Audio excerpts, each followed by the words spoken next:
Good evening, and welcome back to the stream and this next episode of Star Trek Adventures Damocles. Several things you may have noticed. Number one, we have music. This music is being provided by Tabletop Audio, and this particular track is called Endless Voyage, which I'm, for the moment, going to be using as our intro music. And I've recently subscribed to them via Patreon because now they weren't asking for any money to use this, but I thought, you know what, they've got some freaking good tunes on there. And so yeah, any music that you hear in the stream tonight or for future streams will be from them, unless otherwise say. I will be putting the links and stuff underneath the stream once I get like a nice little specific section set up just for Star Trek Adventures. But yes, this is part of the new thing going forward. I'll be able to do now, playing the music, having sound effects, stuff like that.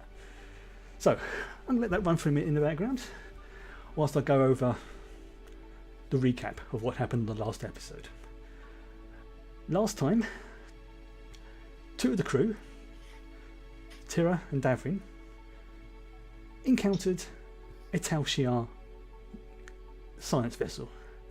On board was a plant that, the best way to describe it is the purple haze, is what I nicknamed it. In effect, it drugged everybody up and started to turn off their mental inhibitions. And the longer you exposed to it, the more inhibited you got, to the point where our resident Andorian was actually starting to get giggly and laughing, which is not something you ever really want to have an Andorian doing. And even eventually Davrin succumbed at the end.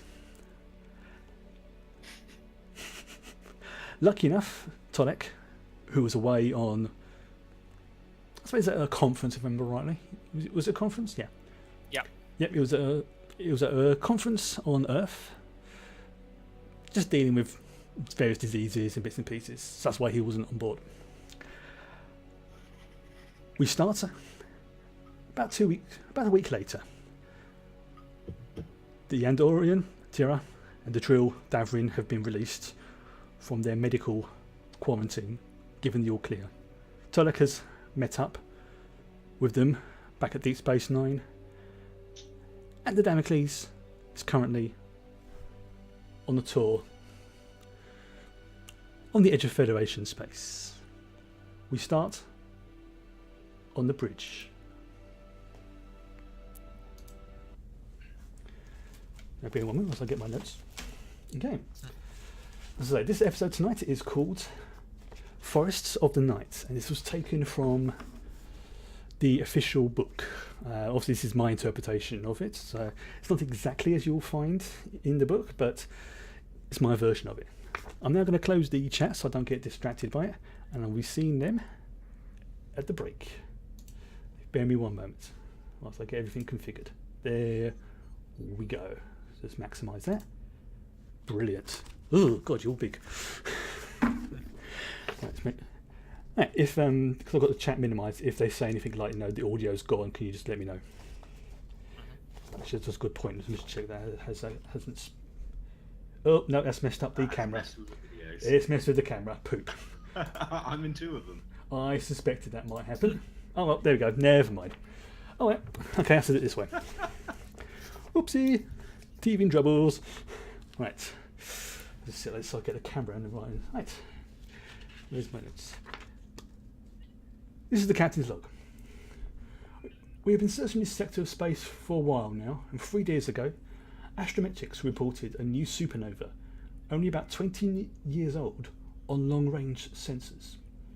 I've ordered us into a distant orbit around a neutron star it created, and fired off several probes to measure the size and extent of the supernova's impact on surrounding space. It seems the shockwave has been travelling at about 13 kilometers per second since the supernova, which means that the shockwave itself has travelled slightly less than a light year at this point. And the crew are busy analysing the data, and I should have an update soon. Okay, what are you guys doing? Well, I might actually be involved in that, since astrophysics is one of my focuses. So I might be working in the science department on this particular project. Okay. Now you should in Roll20 be able to see basically a map. Okay. There you go. That's. I mean, you pretty much dropped out on the edge of the system, and you've detected something over there. Ignore the name for the moment because I didn't have a chance to edit that out. So kind of just ignore that for the moment. Right. Now what I'd like you to do is, one sec. That's better. That's what I was looking for. Let's move that over. Where can I put that? We got a message in chat that the cameras froze? Question mark. Okay.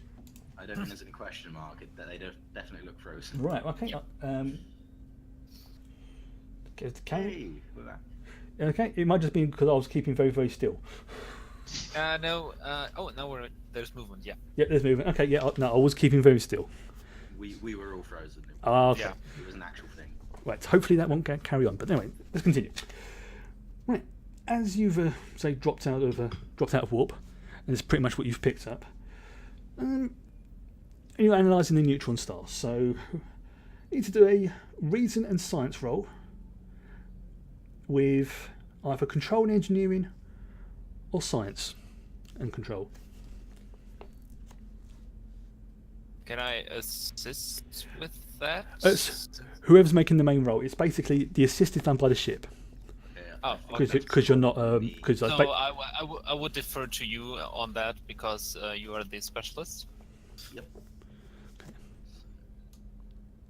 I'll try and find somewhere I can put that so it doesn't block everything off. There, will do. Actually, yeah, that's fine. And for the ship was... Could have been better, but there was no target, right? So That's correct. Yeah, I say yeah. Unless I say otherwise, it's always a DC of 1. what was the role for the ship? The role for the ship is either control and engineering or control and science. There's no control on the ship. Whatever the ship's equivalent control is, then. Computers? Yes. Okay. So I'm just reading the notes exactly, and sorry. Yeah. You go there. Yeah. That would be. Let's take computers and engineering. Yes, I think there's a typo. Yeah. Okay. So yeah, you get 2 successes. So you get 1 momentum. Yay! Yeah. Hey. And as you can see, just before we go any further, let's point out how much threat starting off with tonight. 6. I don't want to think about that. It could mean anything. Right. So basically, you find out 2 things. First of all, the star contains twice as much mass of Earth's own sun. And if it had been about, sort of, I don't know, probably 8 times that, it would have turned into a black hole. So it was almost a black hole. Okay, next. Okay. And where's your thing? Oh yes.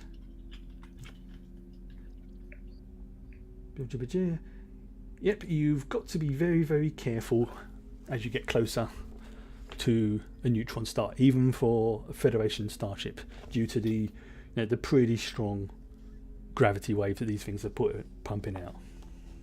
So stay well clear. Okay. Now, something else immediately catches Sensor's eye. The thing on here, which is marked Griff Ballata, is an object. A very large object. In fact, what you see on your long-range scanners is this. Ooh. Yes. Okay, so It's a spinning top. that's probably the most accurate way to describe it. It looks like a child's spinning top toy. and that's a glowy thing you can see in the background is pretty much the star. So, just to give you an idea of how close it is to it. Although it has the light years in distance, it's sort of artist's impression. How big is this thing? This is what you're about to find out. Okay. Okay, so you need to do a reason and science assisted by the ship's sensors and science. I would do that.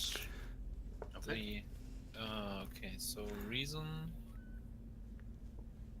and science.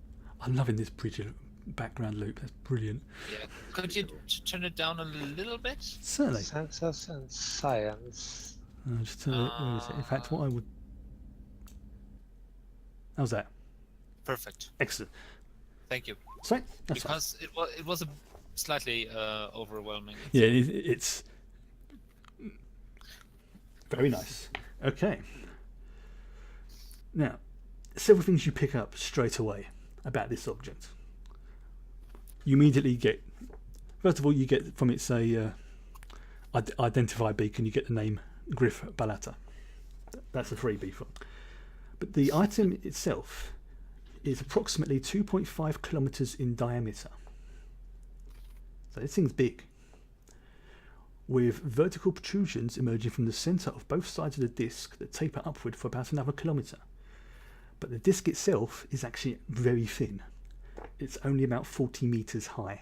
So the centre bit is, in comparison, is really small. And you also notice it's giving off slightly unusual radiation readings. Fascinating. Yes. Right.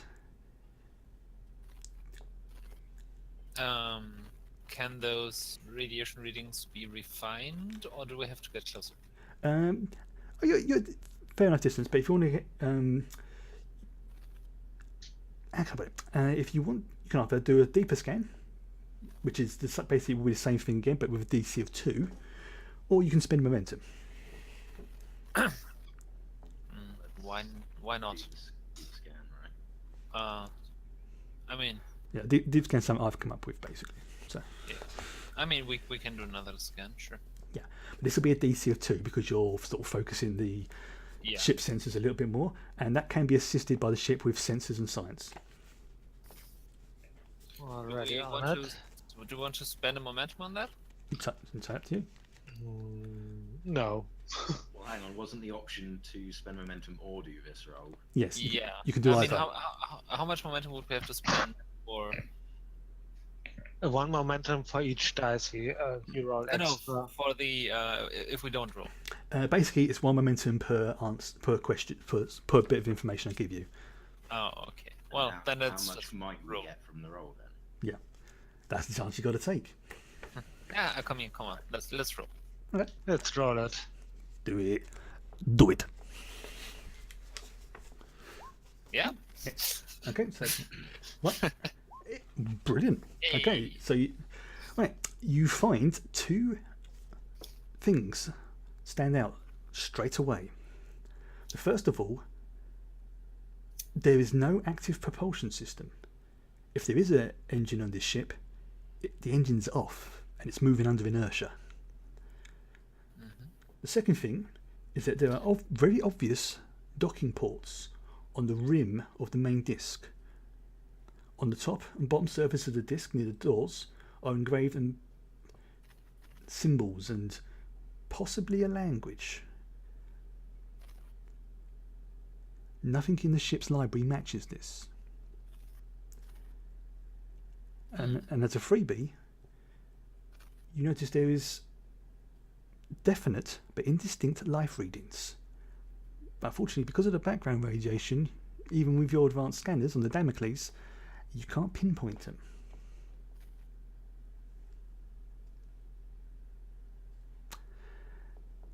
Also, you notice that the speed of the ship is probably 1/10 the speed of light. And it's starting to slow down, possibly even being pulled in back to the star. does anybody have astrometrics or something similar like that?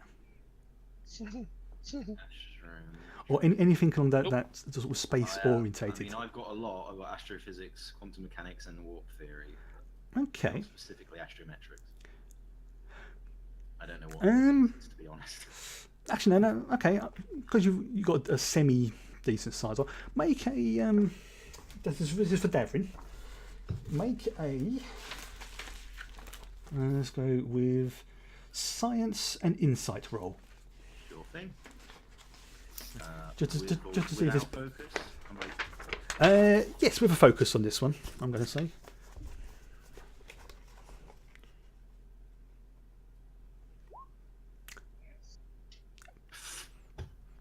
nope. You get an inkling of an idea, but for the moment, it escapes you.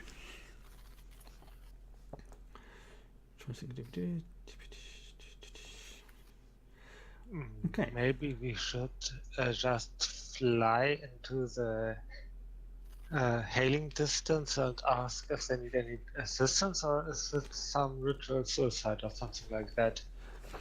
That's easy enough to do.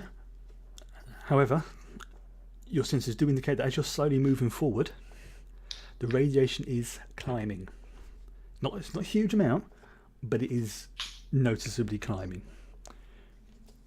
Now, you think that based on the readings it's given off, if you stayed here for probably about a week, you'd be suffering some kind of illnesses. But for the moment, your ship, you can handle it. I mean, you're pretty much. The Damocles doesn't have any radiation shielding. It does, but it's still, as I say, you would have to stay here a week to be even slightly affected by it. That's what I say. It's weak, but even on the most advanced Federation starship, you would still eventually get radiation coming through if nothing was done. It's like you'd have to modulate the shields or do things like that. It's easily fixable, but we're talking the way you are now. If you don't do anything and you stay here for a week, you're going to get the first signs of radiation poisoning. Well, that's a shame because I was planning on taking the week off. I don't know you guys. Well, no, you can't do that. How long until the shockwave reaches the Griffballata? At the rate it's going and the way the ship is slowly moving back towards the star, you think you've got probably about a month. Oh. So it's not a huge thing, but what do you do? So our time frame of investigation is 6 days, basically, or a week. At the moment. Yes. Yeah, of course. Yeah, of course. All right. Something else. It's like Ensign Ricky is like, Captain, what's the problem? Sir, I think you should look at this. He calls the captain over. Captain Perot gets up from his chair, saunters over with a sort of slight smile on his face. He's like, this is the sort of thing I like, investigating. And as he looks down at the display, you notice his face drop.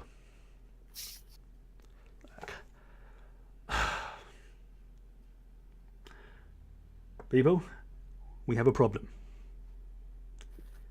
That ship, thing, station, whatever it is out there, its engine is fusion based. It's pre-warp. Yeah. Hence why the captain. But there's life forms on there. And they're in danger. I hate these sort of things. You can see him to sort of do the proverbial. Right. So he sits down, back on his chair.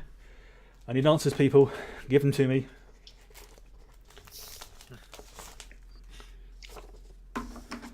The procedure would be careful first contact, probably with not revealing too much so we don't scare them away, Captain. Tasang nods in agreement. Lieutenant Sajistra, is correct, Captain. There is protocol in these situations. There is the fact that the ship is, although not warp capable, they are making overtures into space. I think that we should at least attempt to assist them. If we cannot, then so be it. But I believe it is our duty as a Starfleet officers to at least try, Captain. Another idea, Captain. There would be the slight chance that a first contact would be avoidable if we can manage to drag them out of the threat range of the supernova with the tractor beam. Captain ponders. Tseng? And you can see her doing the calculations in her head. Although I believe the idea is feasible, the size of the ship versus the Damocles, we would need several ships here to do this. It is doable. We could save it. But I believe we should at least attempt to help them. Otherwise first.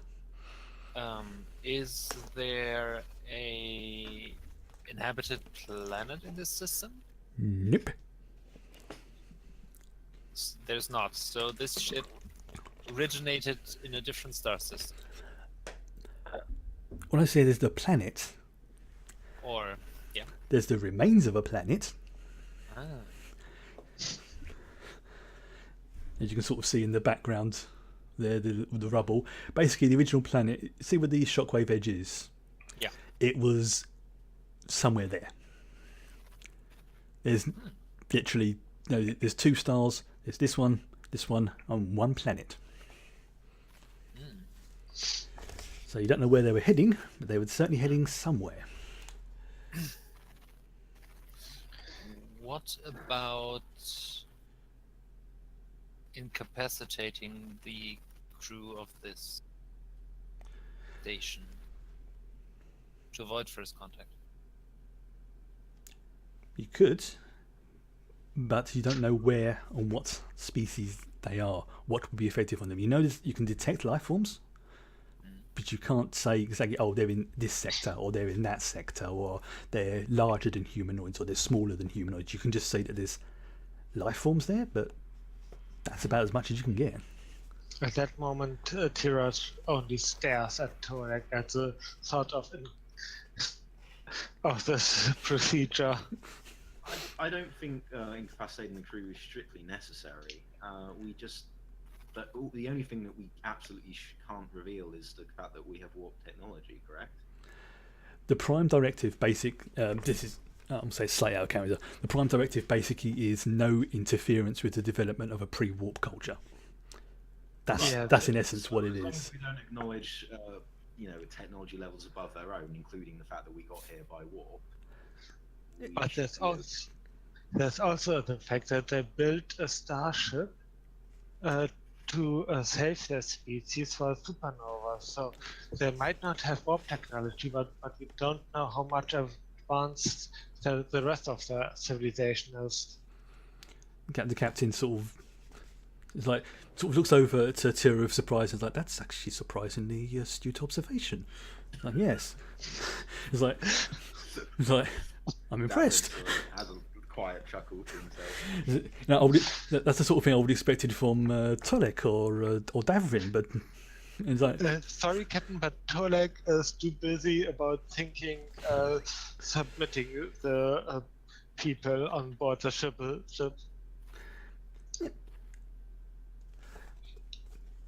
something to bear in mind is you can go over there via transporter, or you can go via shuttle. Commander Tseng basically saying, I would recommend you take the shuttle. The radiation might prove to be problematic. They just don't trust us for transporter rooms, guys. No, I don't. That was the captain speaking. It's like, Yeah, we're still getting problems with transport. I mean, it's we don't know why, but for some reason, Transporter 2 is never going to work properly again, according to our engineers. What did you do to it? The necessary thing, Captain. What we always do. Maybe when they sent it back, one of the prophets possessed it. You don't know. You don't know. In other ways, right, let's go move things along just a little bit. I'm assuming you're going to take a shuttle, or do you want transport? It's entirely to you. Transport or shuttle? Obviously, transport is quicker. We're being advised to by Well, Shuttle. a shuttle would put the inhabitants and hopefully survivors of the station in contact with a warp-capable vessel. We should reconsider that. Okay. I mean, there's no like sort of deflector shields or anything around the ship, so beaming in isn't going to be a problem. Just obviously with the low-level background radiation, beaming out may be a problem. Not saying it is. So we Remember, just I have beam- I have 6 threat. Just keep that in mind. So we just beam on board of the ship like some mighty and powerful gods. It's entirely up to you. I mean, there's like I say, there's like several docking places. I mean, it's obviously, there's areas on I'm going to call it a ship. There's areas on the ship that are, shall we say, seem to be open for visitors or people to arrive. So it's like they've taken into that consideration. Here's one thought. We could take a shuttle but not actually dock. Transport from the shuttle, at least then it would be close by and we could maybe get to it extra vehicularly. We could also take a shuttle, dock, and just don't tell them anything about warp drive. That plan seems unnecessarily risky. Okay, so I have to hurry up and need a decision. Transportation, via beaming, or shuttle? Let's make it a vote. Shuttle. Shuttle. Well then. Shuttle it is. Okay. Takes 5 minutes, if that, to find a decent one where you can dock. And even with your advanced technology in comparison to this ship, you notice that the shuttle docks surprisingly easily. Not even, you don't have to worry about what they call them, incompatibility between your ship. It's pretty much just docks like a glove, for want of a better expression. Like I said before, only because they don't have warp capability. That doesn't mean they have advances on other technologies. Okay, as you're going over, you use the shuttle's scanners to basically scan the interior. Standard procedure, really. So I would like someone to make a reason and science roll, assisted by the science and sensors and science. Just to sort of scan to make sure there's nothing nasty behind the door. What was the roll? The audio cut out for that part. Oh, sorry. Reason and science assisted by sensors and science. Okay. Shall I? But Yeah, you go ahead. You. yeah, doesn't matter, does it? For sensors and science, just the normal Damocles again. Yeah, because basically, even though it's the shuttle, they've still got pretty advanced things, and it's like piggybacking off the Damocles' computers and that kind of thing. So Okay.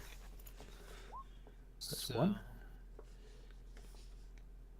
Oh, nicely done. Oh, very nice.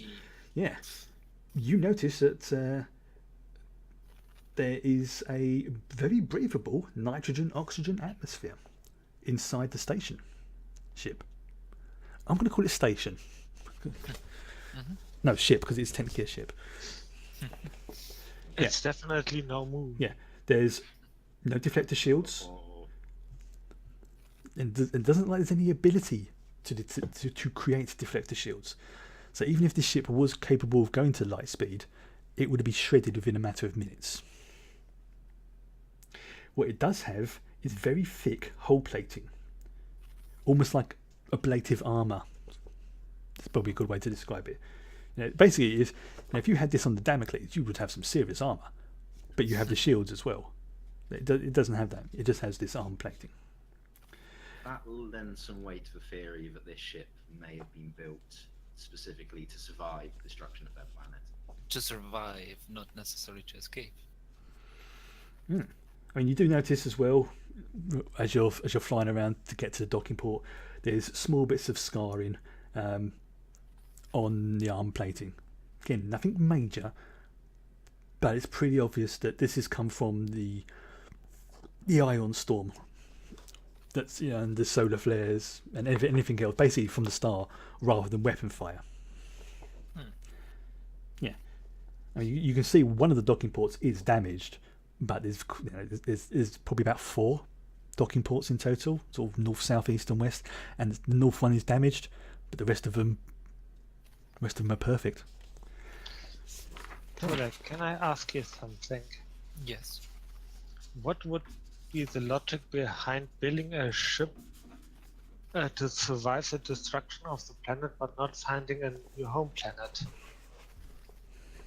Possibly lack of capabilities. There could also be the could technically be a trap.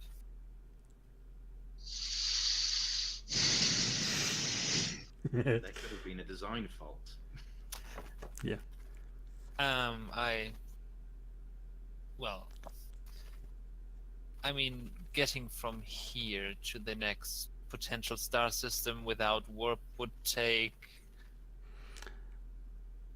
At the speed it's travelling, so remember it's travelling at probably 1/10 the speed of light. Yeah.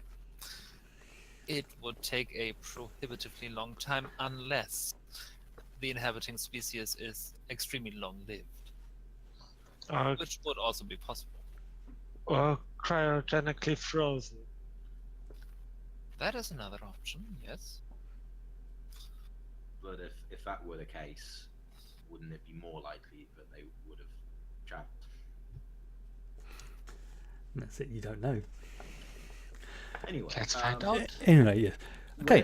When we scanned and found the life forms, did we have get a sense of where on the ship they were? No, you can just tell there's somewhere there's life forms, but you can't say specifically where. I mean, the only reason why the Damocles can pick you up is because you've got your comm badges, which are, they give off a pretty strong, recognisable signal. It's somewhere on this ship, but you can't sort of pinpoint exactly where. Right. Well, in that case, then the docking port's it's neither here nor there really. Which one we pick? Yeah, it doesn't really matter, apart from the north one, because that was well, I say north, but there's no other way to really describe it. Like if you look at like a compass and it was like that, the north one, that's the one that's broken. All right. Does anyone have a preference? Shall we roll a d6? Whoever's flying. Yeah, it's entirely. It makes no difference whatsoever. Yeah, just pick one, Ricky. Or does It's your it? choice. Ricky can choose. Okay. To be on the safe side, Ensign Ricky decides to dock you at the south port, the one that's furthest away from the damaged one, as that seems to be the most away from the scratches, I suppose you can call them, on the hull plating. And as I said earlier, it's minor problems. Clink, clink. You detect the atmosphere. There's no contaminants. There is that slight background radiation, but nothing for you to worry about. And you open up. So do something here. Okay. There? Yes, that's it. Just checking.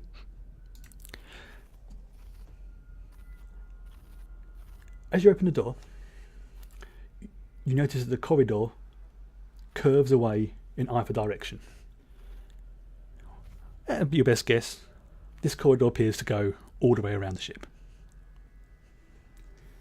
It's dark, but there's light fixtures along the wall. They are They are functional, but receiving minimal power. Absolute minimal power. There are also several computer terminals, about every sort of 100 meters or so, and they are off as well. Tira walks in front of them with phaser drawn. Okay. So to make It would sure. probably be wise for us all to have our phasers out at this Yeah. point. So There Well, are no comparable. Todek would have his tricorder out to maybe get a closer fix to the nearest life forms. the corridors themselves, sorry, just to point out, they're silent. The ceiling is probably about 6 meters above you, and there's a very mild odor of flowers and fruit. Now you're actually inside the ship and past that chunky armor plating of it. Your tricorders, especially yours, Telek, is pretty much going berserk. You are determining that there is something enormous and biological the other side of the corridor wall. There seems. Figures. Yes, we should try to find a door further to the inside of the station. Oh, that's easy. Which direction are you going in though? Left. Should we say clockwise or anti-clockwise? Clockwise. Clockwise, yeah. Okay. Because it is sort of roundish, so it makes it easier to think of it as a circle. Right. About 500 meters down there, you notice there's a large door. This door appears to lead into the center of the ship. Let's open the door. Right. Mhm. Now, who's going to do this? Right, shall I open the door so Tira can be ready with phaser? Right. Okay. Nice knowing you, Devon. Well, I don't plan on standing dumbly in front of it as it slides open. Unless I'm forced to. But I would rather duck to the side when I open it. Okay, so you need to make a. Where's my notes? Where's it gone? A control and engineering test, please. Okay. DC of 2. Okay, maybe I shouldn't be doing this, guys. Rather you than me, I think. Right, okay. Well, actually. Shall I Yeah. spend a momentum? You can Yeah. spend a momentum. Okay, spin a momentum for me, Definitely. guys. Okay. Oh, come Oy on. vey. Camera's gonna blow up in my face, isn't it? Now, I am going to give myself another threat. Ooh, Oh, as if he needs it. excellent. Hey, you're welcome to try again. I don't know what that's for. Because you've not damaged the door, it's just like, oh, this is actually proving a bit harder than you first thought. It's it might be sort of stuck. The Shall we equivalent, change places, Tira? like a little bit of rust kind of thing. It's obvious this door is meant to be opened, but it's not opening right now. The curse of the doors. Yeah, I'll open the door. Okay, in that case, I'll be ready with my phaser in case of hostile movement. Say, as Tira was doing before. I'll spend a momentum. Okay, cool. Control and engineering, right? Yes. Does my focus on infiltration help me? Not this one, no, because you're pretty much just trying to bypass the. I don't know what you call it. Not so, because it's not really a security setting. You're just basically trying to break open a lock. So Okay. it's a bit cruder. Remember, the ship's not that advanced, but it's still Yay. just about managed to do it. The door creaks open. There is a scraping sound, like it's like almost like rusting garage door opening, but you managed to do it. Gentlemen. Okay. Alright, Davin will go through them. Okay, followed by Tolek with the tricorder. Yep. Now, there's another door at the end of this little don't worry. But this one appears to be powered. So what, we're in sort of an antechamber? Yes. You'll also notice that the fruit and floral smell is stronger. Don't Not- smell on any flowers. Yes. Does this look like a decompression chamber? Or anything like that, an airlock? That's actually a very good point, because that's exactly what it looks like. Vulcans. That makes a lot of sense. Yeah. given what I mean, it's not. is likely to be behind this door. Yeah. It's. I mean, now Tolek has put that idea forward. You sort of look around and you can see, oh yeah, there's a little bit of ventilation. Controls to open the door on the inside.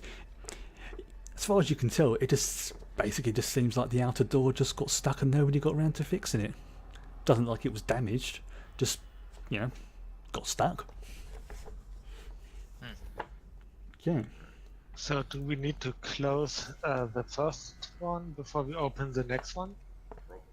Would be advisable. Is there a computer panel of some sort in here? Oh yeah. There's it's not major, but it's you can see that it's sort of flickering a little bit. So it's, I would guess this is for disinfecting. But We will find out. yeah. Can we try and access? Let's try and access the computer. okay. So who's going to be doing that? Probably Tira. Okay. Is Okay. is that a science thing or an engine? It would be a science thing actually, so it would probably be me. I don't. Unless we're hot wiring it or something. I don't know what it is. So It's I mean it's it.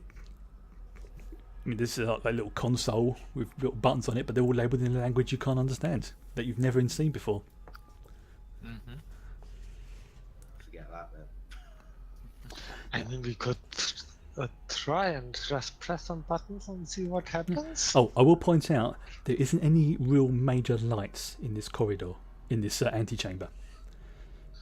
There is light, but it's coming from the corridor you just come from, which even then wasn't a huge amount, plus the console that's in front of you. We have standardized Starfleet flashlights with that. Yeah, those what's lights true. that are ridiculous and way less convenient than a regular flashlight. Yep. Oh yeah. Yes, I'm going to say you've got those. So it's I mean, you can make out the details, but you can't just see everything at once. Right. Well, let's just try and close this first door then, and see what Okay. happens. and Yeah. then see what Yeah. happens. Right. The door closes easily. Makes a bit of a noise, but it does it.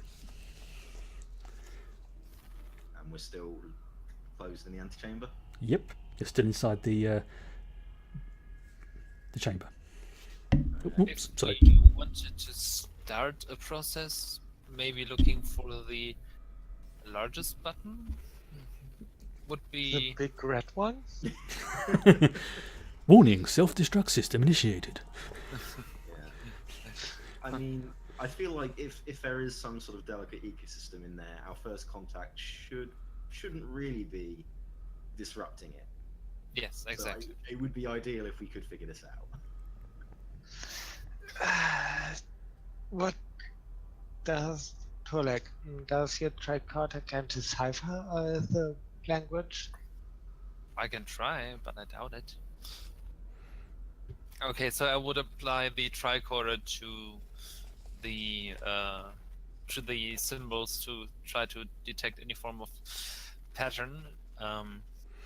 Even though I'm not a xenolinguist, so. Okay, go for it. That will probably be a science and insight roll, I think, Okay. and not assisted on this one. What focuses do you have? They're all biology related, except for invention. It's all biology related.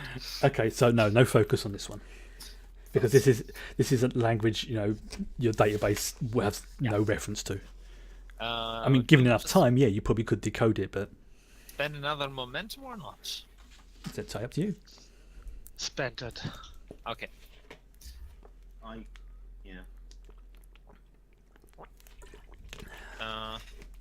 Why didn't it roll?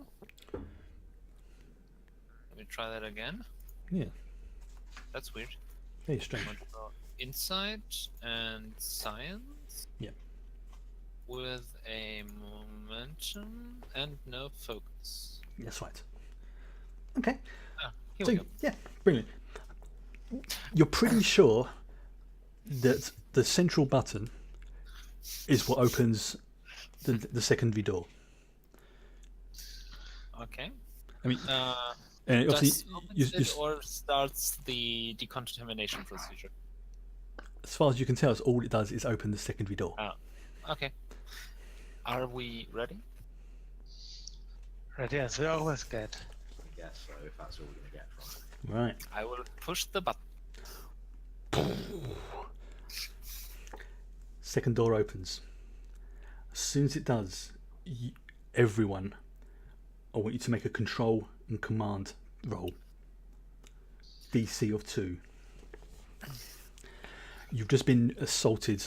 What's the word for smells? Olfactory. Thank you. It's basically like walking into a freshly cut field, almost, what you're smelling here. So Davrin's fine. Woo!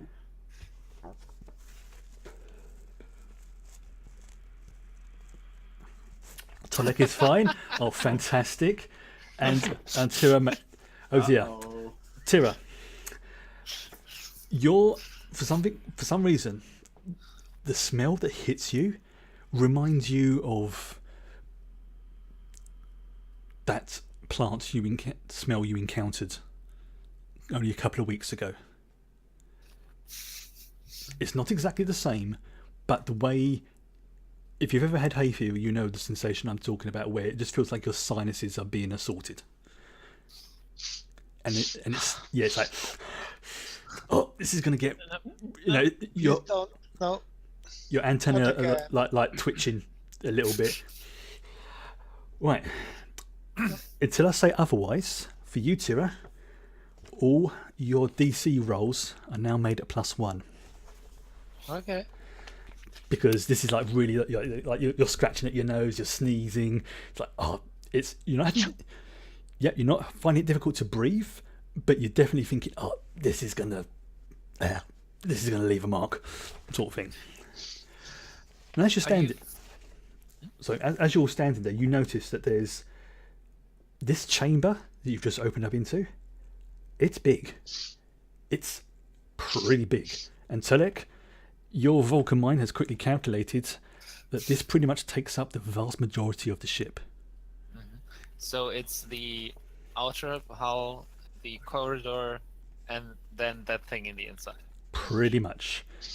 You've got the above tower and the bottom tower as well, which you think are probably right where the controls are or something like that. Yeah, I have a kind of But maybe an idea. you also hear faint sounds. There's a buzz of insects, and you think you can hear small birds, and other sort of small creatures. But now this appears to be like a garden, a very big garden.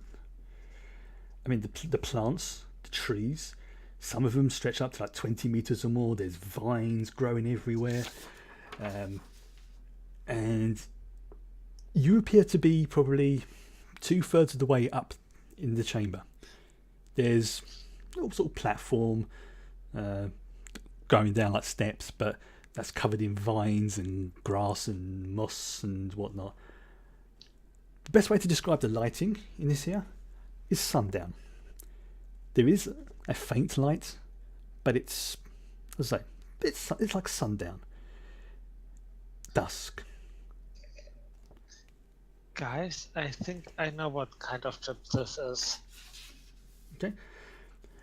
It's also pretty obvious why you can't detect individual life forms, because that's the entire chamber is filled with them.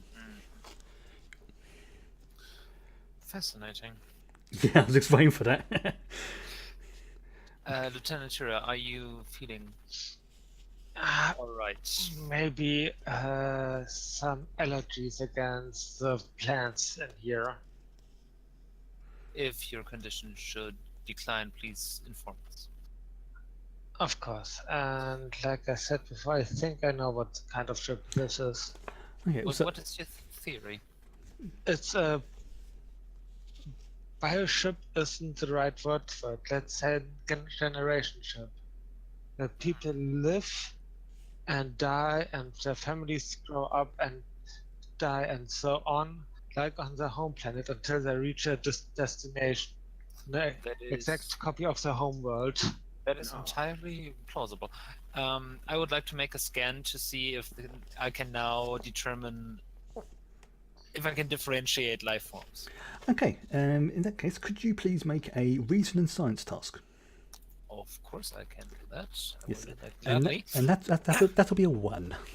And I think my focus in biology, xenobiology, or something like that is going to come in handy. Oh yes. I take to something like that focus. I like that. Only one. Okay. Well, you still can't pick out individual life forms. Something that does strike you right away is that the radiation levels in this area are actually lower than in the corridor outside. You think in some way that the plants or something here is absorbing or dealing with the radiation. I mean, it's pretty obvious this place hasn't been looked after for a while. But considering, it's done very well.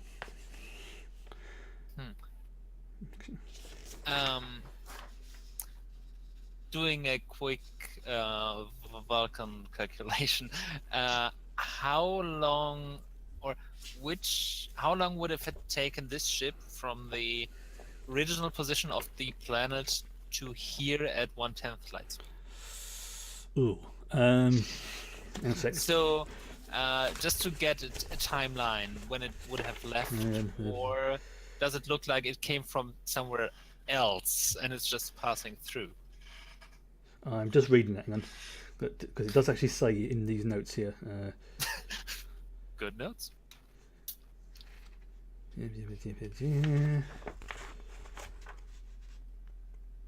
4 years. Okay. So that is quite realistic that it originated from the planet that was destroyed. Bugger. So I just dropped my notes. I will share that observation with the others. Yeah. It's basically about 4 years, which is, it's respectable for a non-warp capable vessel, especially one that's not necessarily crude, but it's, you can see there's been some thought, there's been work put into this. It's just what's happened. So we need to find the settlement. We should find if it is present in the sentient species and vessel. I think the most expedient way would be to head towards the centre, because that way, if we don't encounter anyone, we will at least reach these prongs where the control systems likely are. Sounds good. Agreed. Right. So you're heading sort of down the steps, are you? Yeah. Okay. I guess so. Todek will happily scan away at everything that moves and doesn't. Okay. And I keep my eyes out for any dangers. Right. Okay, I've got no way of doing this without spoiling something, unfortunately. Right. Actually, yes, Todek, can you make another insight and science roll? Of course, coming right up. And that can be assisted on this one. All right. So if Daphne wants to assist, same roll again. Will do then. Oh, so you roll first to see. Yeah. Yeah. Right. I'm not having a lucky I game. don't like this. Okay. More threat. Not necessarily. Do I get a third die for the success or not? Yes, because what you basically rolled is a roll of success with complication. Yeah. Yes. Let's see. Ooh. Actually, that'll do perfectly because on your tricorder, this is basically what it picks up.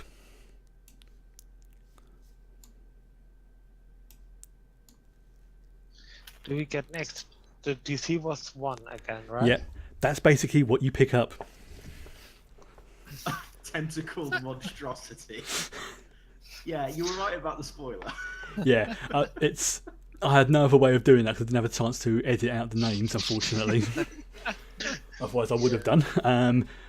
But it's You have it on if you you can have multiple pages on Roll20, right? yes, but it's something I'm still a little bit iffy around because when I tested it out before, it didn't transfer the things over that If I you do wanted. that, you can black it out and only reveal the bits you want to reveal. I shall have to remember that. Oh, So well. I'm still learning Roll20, so it's Yeah, like you could also just have drawn over the text. That's probably what I would have done.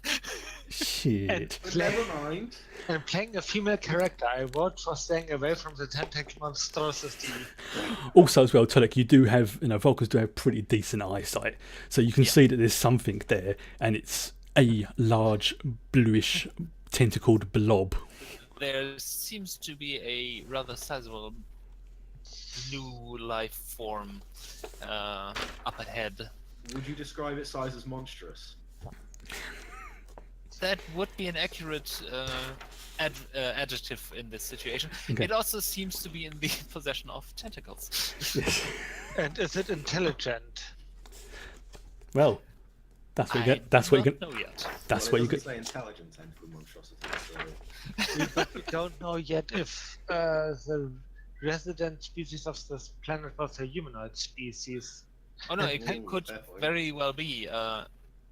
Since it is a sizable life form, we should definitely assume intelligence unless proven otherwise. And with tentacles, it can interact with its environment and can use tools. Okay. And build tools. Right. Before you do anything, Yeah? I'm spending 2 threat, Oh no. Ooh. Why? And No, stop it. and I want each of you to make a control and command roll, DC of 2. Again. Yep, but remember for Tyria, it's a DC of 3 now. Should we maybe start spending some momentum on this? Yeah, I will definitely spend at least 1 momentum. Control, Okay, so what are we rolling? control and command. Control and command, DC of Control. 2, except for Tyra, who's a DC of 3. And that's why I'm rolling with 3 dice. Yeah, go ahead. I'll just- Does my talent and constantly watching help? No, this is something else. Oh, thank the Lord. Davrin, you're not affected. Oh shit!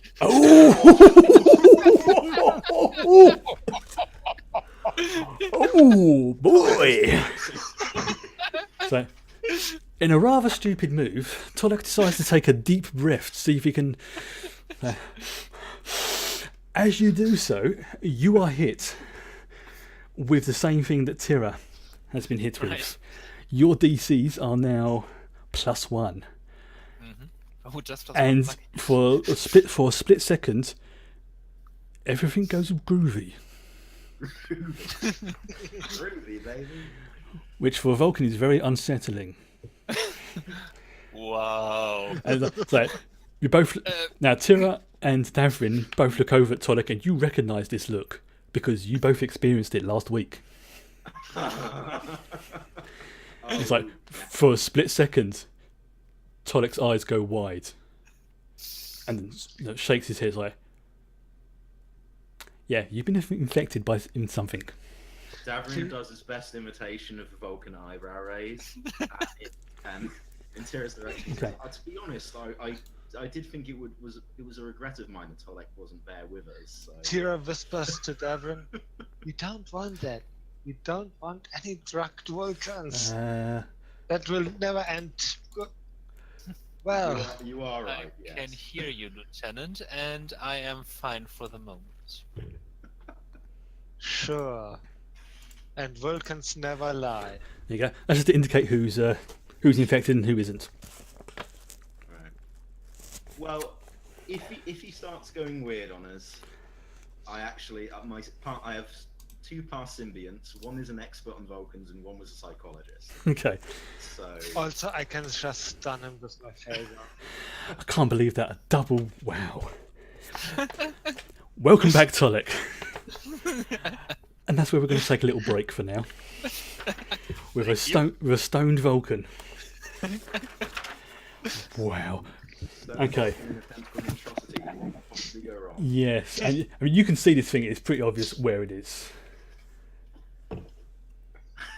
Send us stealth laced with space drugs. Monstrosities a bit. So I'm just reading the chat messages. Looks like a space Beyblade. Yes, it does. There's a prophet stuck in the transporter buffer. No. 600 Earth years to travel to different. Yeah. It's. I mean, to give you an idea, you guys are pretty much on the edge of this here. You're pretty much in this corner here. It's.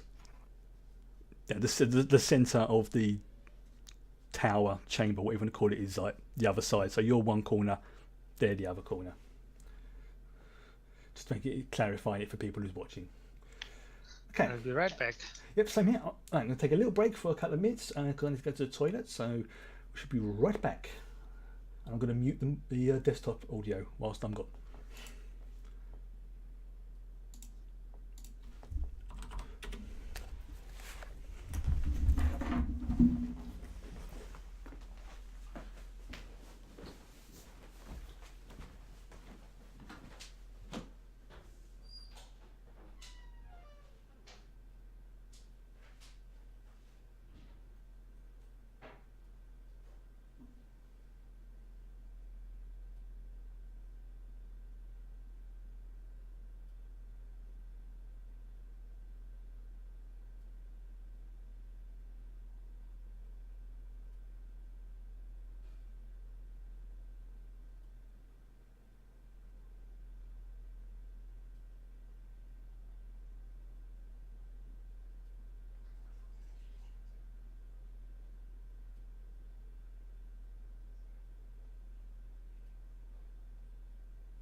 Right.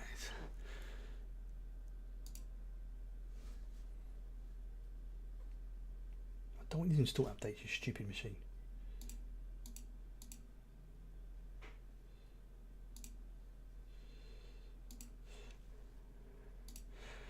Right. I thought I'd play some more of the music that we had last time. I thought that was pretty good. So that the opening track was, say, "Endless Voyage." Yeah, I'll do that later. By say Tabletop Audio, and I think that was nice little bit of intro music there. And seriously, check out their site. They've got loads of good stuff on there. And there's also say Derek Freighter was the one that was playing when the crew got on board. I've got a few others loaded up here. So I've got this one's called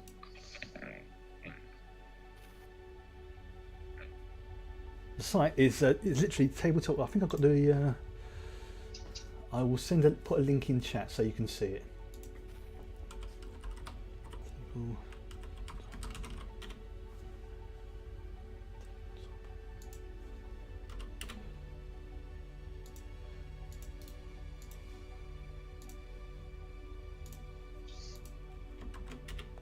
So, Tabletop Audio. they've got sort of cyberpunky ones.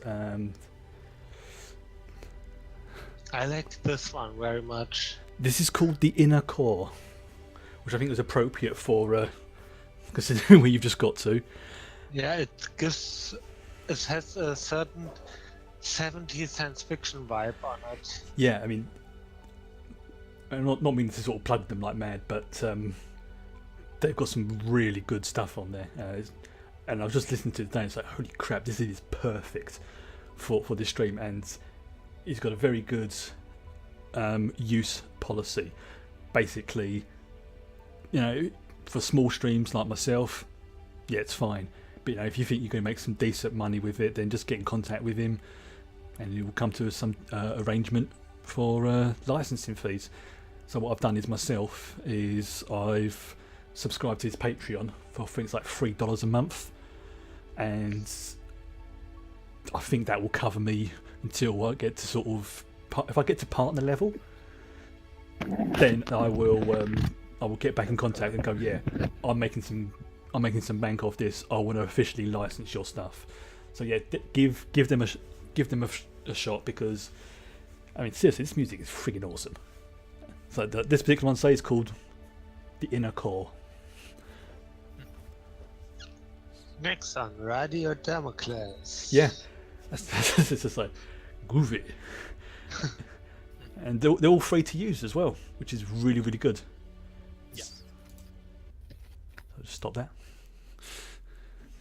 And it's the ones you can like custom bits and pieces on there. There's, I think there's like a sort of like D&D type ones. There's kind of cyberpunky ones, modern. Loads of really good stuff. So that's my plug of the week. Man, I've got zero problems with plugging people who do decent material like this, especially when they're pretty good about letting people use it. So, and I think $3 a month is the least I can do. Right. Okay. Back to the plot. Act 3. The mainframe. Now, as you get to the bottom of the steps, slowly making your way down, Tolek and Tira pausing, sneezing, Tolek occasionally sort of stopping to... You get to the bottom, and I would like to know what order you're going down these steps in. I'm going in front. Okay. I'll stay in the middle. Right. I guess I get the rear there. Congratulations. But I will, as best as I can in my position, I will do my best to be observant and keep an eye out behind us as we go. No, don't worry. We push you in the front as soon as we have someone to talk to. But what if that person has weapons and wants to use them? Good luck, Lieutenant. It was nice knowing you. Okay. As you get to the bottom, you notice there's 3 small creatures huddled around the bottom of the steps. And each of them looks like this. Trouble. It's a tribble. 3 tribbles. I want to leave immediately. Munching away. But they are so cute. Munching away on the plants. Doing their little trilly noises that they make, the type things. Nothing fancy. I advise increased caution, since the tribble is an R-stratagem species, meaning they counter increased threats from the environment by a high reproductive rate. Tonic, could you make a science and insight roll, please? Remember, +1 to your DC rolls, so that would be for you DC 2. Is it biology related? Oh yes, this is definitely biology related.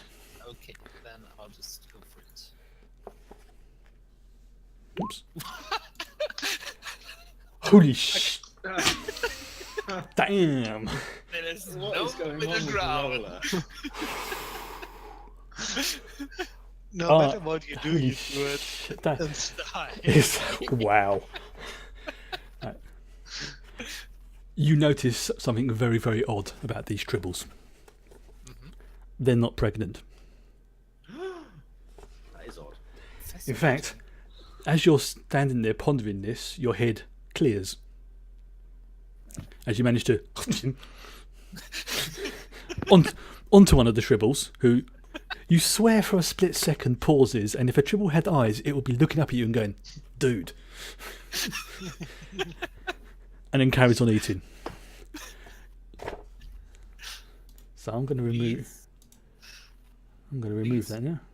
Tribbles seem to be not pregnant, which is In fact, fascinating. as you're seeing that, you notice probably about 2 feet away from you, a small panel opens,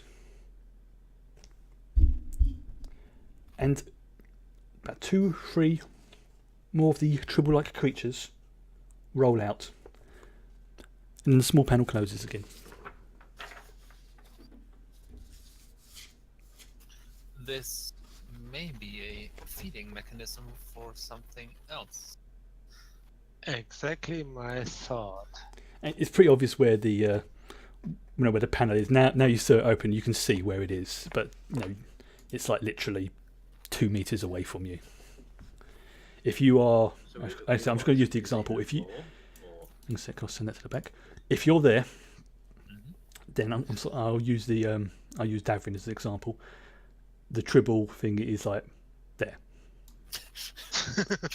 that's basically just how close it is in relation to Tulek. I'm struggling to visualize this panel.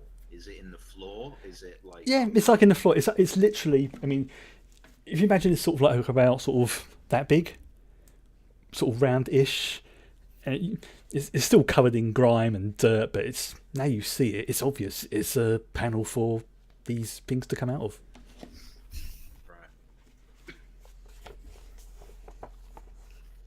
Well, I mean, other than their reproduction, tribbles never did anything to anyone, so we can probably move past these without getting attacked. Yes, I do assume that they are a food source for something else. Something big. Well, Possibly. let's hope your mucus doesn't kill whatever that is. Yeah. Or maybe let's hope it does, depending. I still can't believe that 2 criticals after 2 fumbles. Holy crap. Oh, this is what I love about this game. Yeah. Okay, so do we have to go directly past this giant blue creature to get to where we're going? That's where we want to go.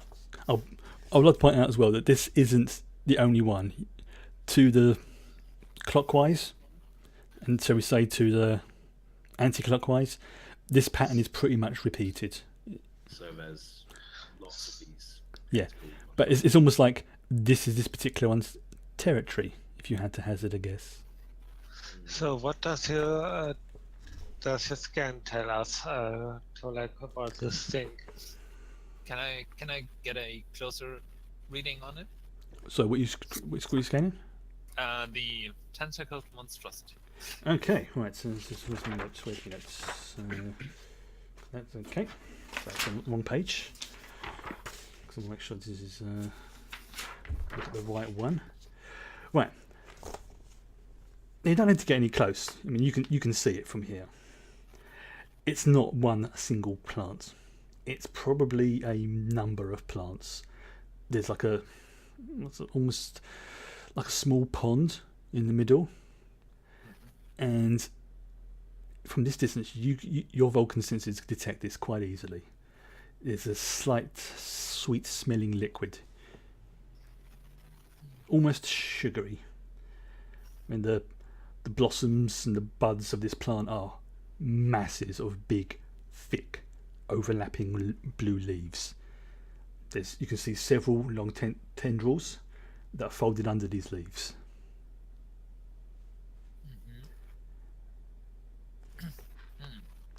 Seems to be a biomass consistent of several plants together. So is it the pool in the middle that's Yeah. smelling so sweetly, or the plants, do we think? It seems to be coming from the liquid. I mean, the whole kind of setup vaguely, other than the fact that it's multiple plants, it kind of reminds me of a pitcher plant. As you're speaking, the panel opens again. Or the prey in. That's not far from you.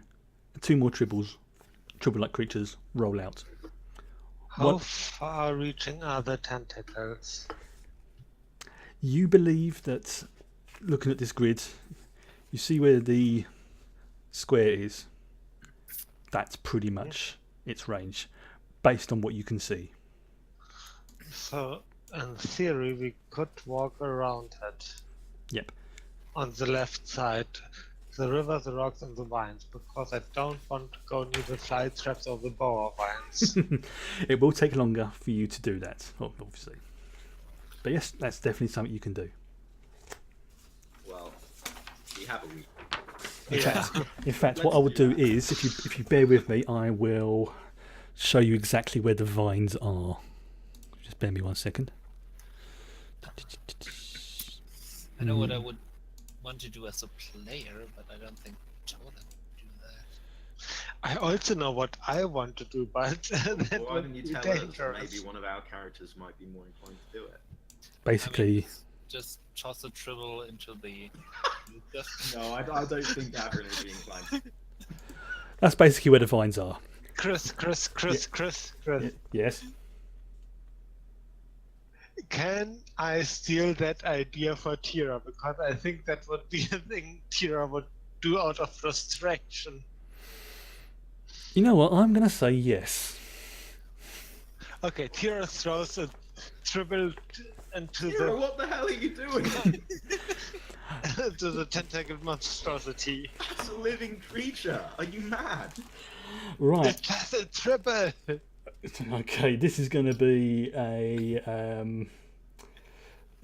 control, I think. No, or is it no, command and fitness, because you're chucking a tribble like a grenade, I would imagine. I'm assuming you're aiming it for the middle of the pond. Okay, so that's like 1, 2. This is going to be a DC of 3 because you're slightly encumbered with the. Is that my plus? So I didn't catch that. Is that with my +1? Yes, that's it. That's including that. Yes. Good. Okay, Normally it'd be a 2, but because on you're. momentum? Oh, yeah, perfect. Oh god, this is going to be fun. Tossing a tribble like a grenade. That is. Okay, the tribble, slightly squealing as you pick it up, lands right on the edge. My nose is tingly. I can't breathe in here. Nothing appears to happen. You don't think you frick far enough. I don't like this environment. It remembers me too much of something Tira, it else. seems like it would be perfectly safe for you to go up to the edge and just push it in. Worst crew in Starfleet. But let's not do that, because it survived. And I am pleased. So nothing reaches out and grabs it. It didn't even land on the plant itself. I know. It's like literally here. That's where you landed because you're there and you threw it there. You need to get it to where the little blue stars are on the map. Okay. You need to get it to at least there. Unfortunately, Tira, in their frustration, only landed there. You hear it sort of squeal and then scuttle off into the distance. Okay, this is an out of character statement. Yes. But if Tira wanted to try again, we would pass closer to the plant on our way round. Yes. So, we may as well get going.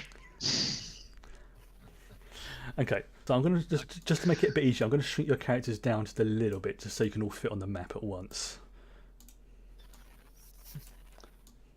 Just to sort of show roughly where you are. I'm assuming that Tira's there.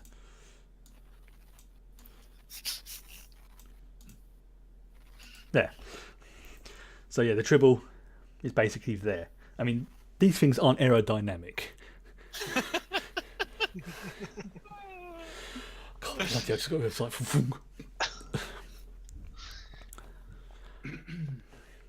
If only we had our Starfleet issue baseball bats.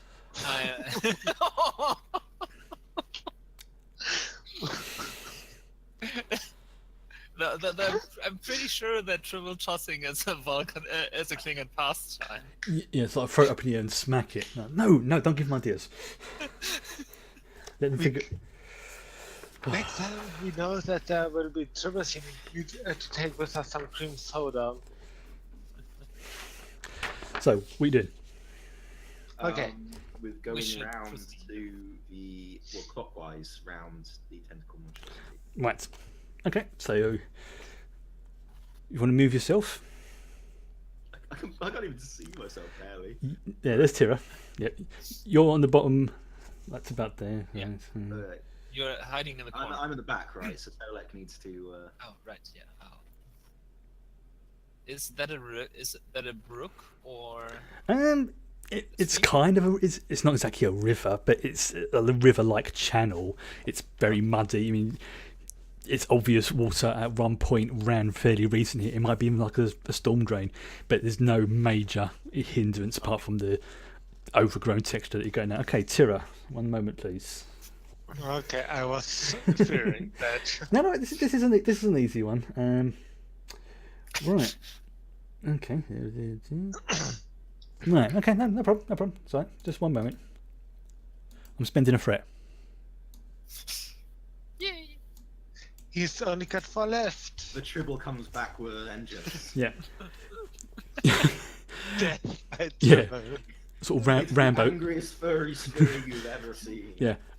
Screaming out of the jungle comes the tribble with a little bandana around its head. Screaming at the Andorian. No. You see the vine move, and where you just were is another vine. And this thing obviously wasn't there a minute ago. But you do notice that tribble is gone. And when I say gone, well, technically half of it's gone. As in something has grabbed it and split it in half.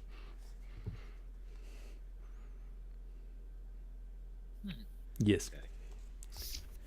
As you're looking at this deceased tribble, a blue tentacle-like object comes snarling out from underneath the monstrosity, grabs the remains, and drags it back in. You think you hear something munching. Okay, it's got a mouth. Interesting. Yes. And the plants move and are eating tribbles. Mm-hmm. Okay. So I'm assuming you're going to take your time and be very careful, move around the edge. Yeah. Okay. And keep the plants and side. Right. Just going to move over here for a moment because I don't need this map anymore. I'm going to delete that and delete those. While we are doing this, we give, of course, status updates to the Damocles. Easy enough done. There's no interference on the communication. It's maybe a little bit of static, but nothing your system can't handle. And Damocles acknowledges and advises caution. No kidding. Again, as you're going around, you notice there's a few more of these panels open and a few of the tribble-like creatures come rolling out. Again, so right, make sure I get to the right bit. Okay. As you're walking along, Tolek, your head now clear of whatever it was affecting you earlier. Yep. You notice there are strange lights moving through the brush, behind the trees, and in and out of the bushes. You think you can also pick up low whistles, possibly insect-like hums, or something like dried twigs and leaves being moved or stepped on.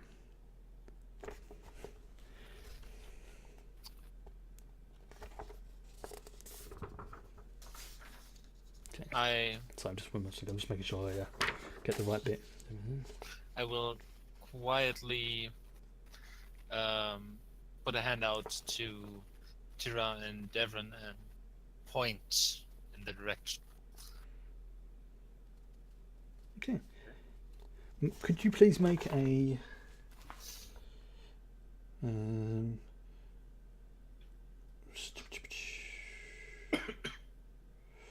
this is going to be. Actually, no. Tira, can you make this roll, please? Sorry, a insight and security roll. Does any of my focuses help me? I'm going to say yes for this one. And the constantly watching too? That's including that one, yes. Okay. The difficulty is Just the one, but for you it's 2. -1 because of the constantly watching, so it's 1. So it's balanced out. Yep.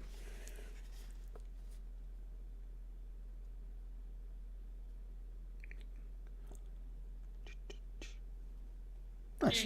Yay! You notice there's a very, very small, boxy, like thing flying about. It appears to have several limbs ending in tools and sensors. You also think it has what looks like a small trowel, possibly a clipper, on some of its arms. And you see another one just behind it, slightly bigger. Drone gardener. That's Robot. basically small little drone. They're not that big. Again, they're probably about twice the size of a tribble in terms of size. So I'm choosing that as an example, just so you get it's like literally sort of twice that big.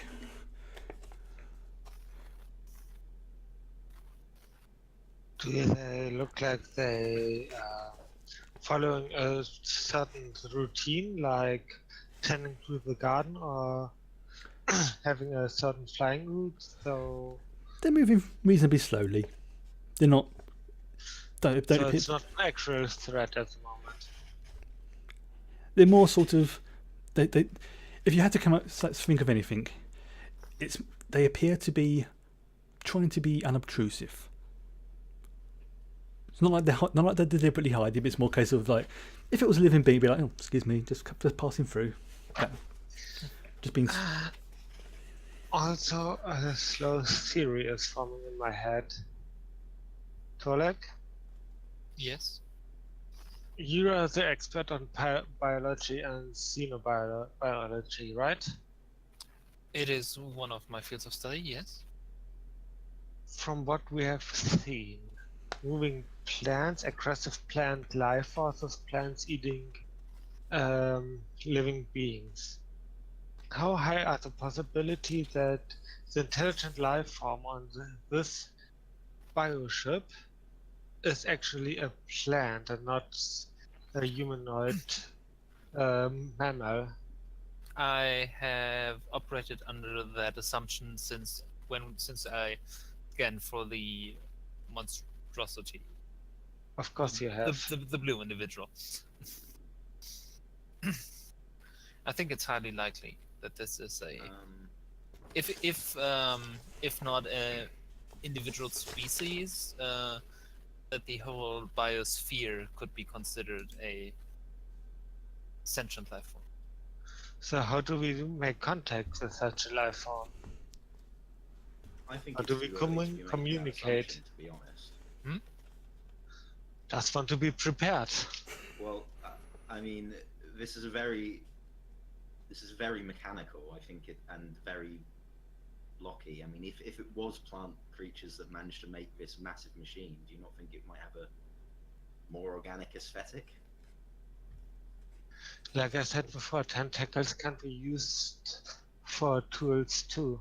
No, I understand that, but do you not think that a plant-based life form might have a very different aesthetic to a humanoid life form? This, to me, ship seems like one that might have been made by a humanoid. Or it was made with acquired technology. Or it was made for them by a humanoid species. We should attempt to locate a control room to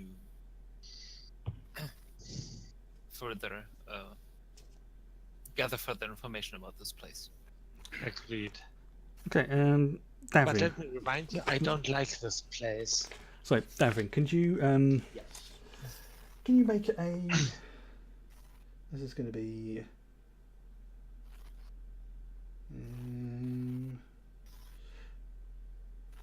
engineering and insight roll, please.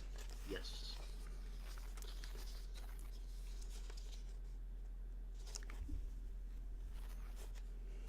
One success. That's fine. You notice that one of the robots, droids, drones, whatever you want to call them, is moving a little bit slower than the others. Noticeably slower. I focus my attention on that. Does it look like it's developed some kind of fault? That would be a very good guess. Well, as you can't say definitely, it doesn't appear to be moving with the same, shall we say, fluidity and smoothness that the others are. All right. Well, I point, guys, take a look at that one. It seems to be breaking down. I don't know whether if we want to risk interfering with it. But if we were going to look at one of the robots, this would probably be the one to look at. Indeed. Somebody with technical expertise should take a look. Not me. You are the one with technical expertise. Yeah, I mean, it's I can put it. Whereas the others are moving at a speed you think would be difficult to, if you were going to grab one, this one is probably going to be, if you're going to grab any of them, this is going to be the easiest one to grab hold of. I mean, do these machines look like they have any kind of actual self-defense function? Not that you can see. I mean, obviously they do have like tools, but these tools are obviously for maintenance and gardening. Like I said, like a little trowel, or I mean, yeah.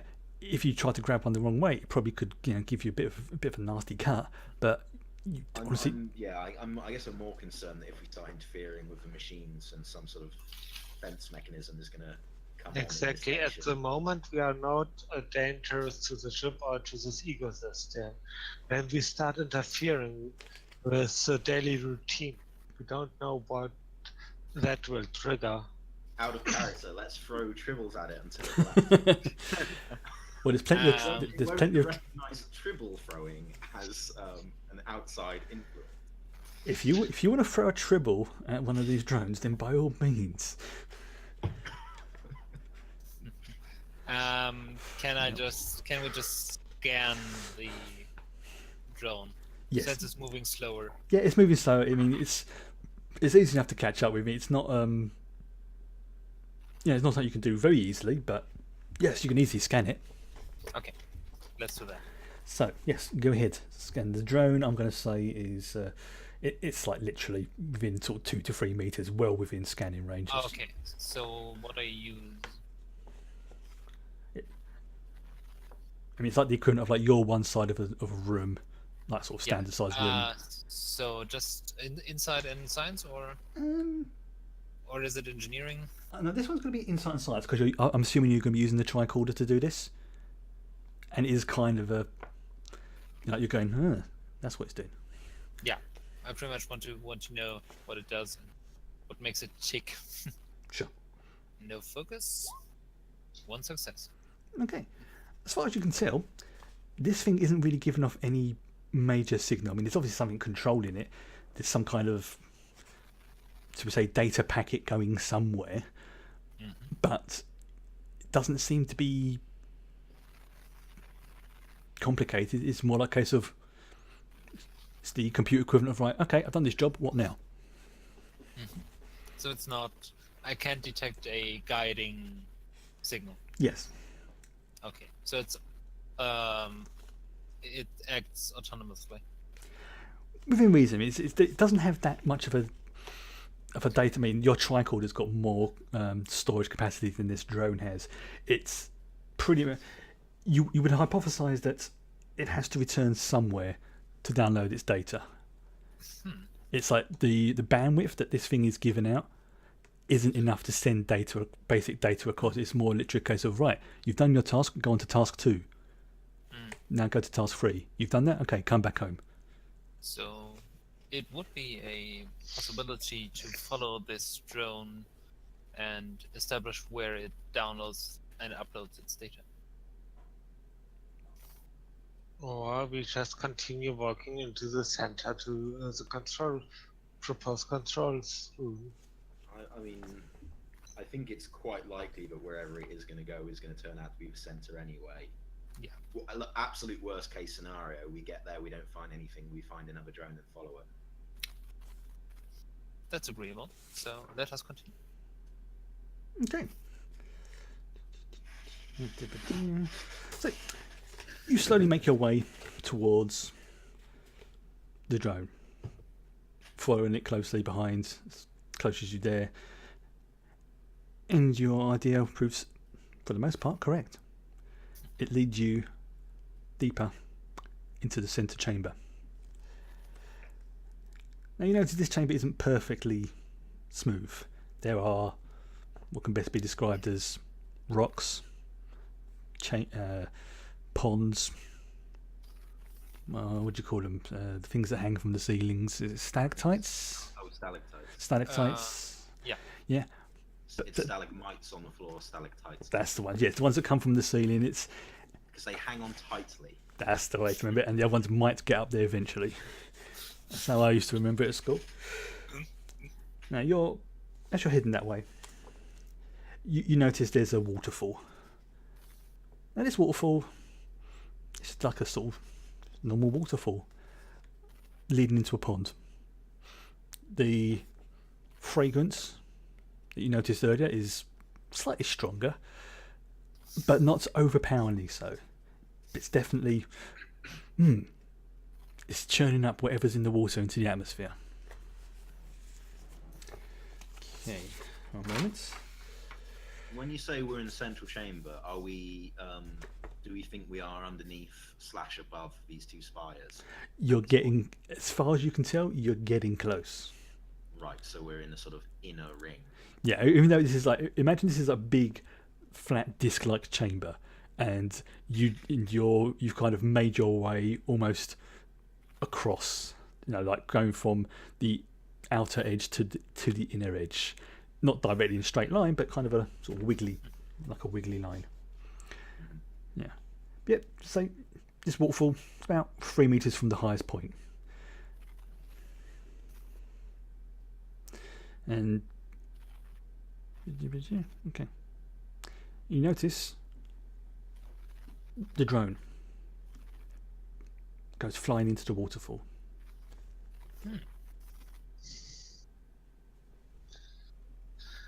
I guess it's time for a little shower.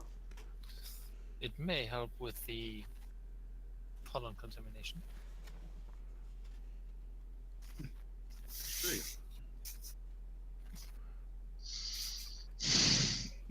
So we do. Darren's going to approach the waterfall and poke his head through.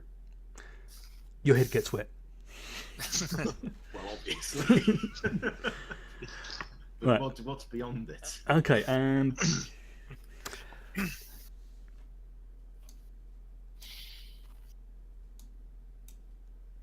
you very, very quickly spot that you are there, basically, where it says security robot entry points. You see, I'm suddenly very glad we didn't interfere with those quote-unquote gardening robots, guys. Oh wait, no. you Holy see, hell! just standing there. That looks like the original series era robot to me. Yeah, this was actually come from the PDF as well, so it's. I'm just going to put. Oh, no, wrong one. Delete. And at the moment, They're just standing there. Yeah, so I'm actually quite close to one as well. Yep. That One probably is, makes me honest. in fact, is right next to you. Davrin sort of pokes his head through, looks around, looks at these robots curiously, then looks to his left, and then backpedals out of a waterfall. Yep, that's exactly what. yeah. It's like, oh, it's like, whoa, bully. The other side of this, I suppose you can call it chamber, with the water, is what looks like a control room. Well, I don't think they activated when I looked through, guys, but there are 3 robots in there that look like they could easily be security Give me or one the second. chamber beyond. Interesting. Yeah, these things are about. Are those dark patches in the middle islands or pillars? They're just sort of like islands because this is like an underground pool type thing. Okay, then let's don't move threatening and don't touch anything before we are sure what this anything will do. Just 1 second, just moving that.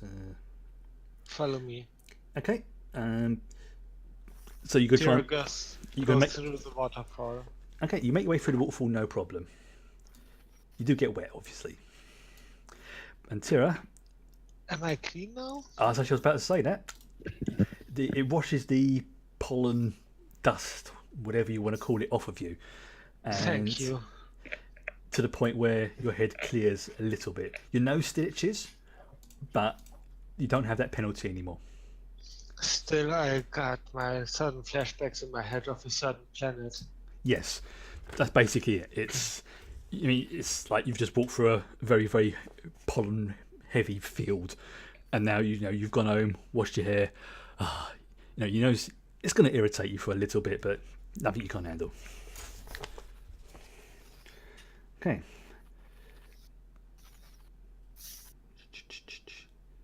Yeah, those robots, by the way, they're about 2 meters tall. Yeah. And they're pretty much what they look like in those pictures, just for people who can see it easier. There you go. That's what they look like, and that's pretty much what they're carrying as well. It's like a net and something that is. It looks like a cattle prod if you had to describe it in their other hand. Yes, I don't like the look of that when we're standing in the water. Yeah. Right. Yeah, So, right. the thing that's marked control room, is that open or is there just a Yes, that's open. You can see that one.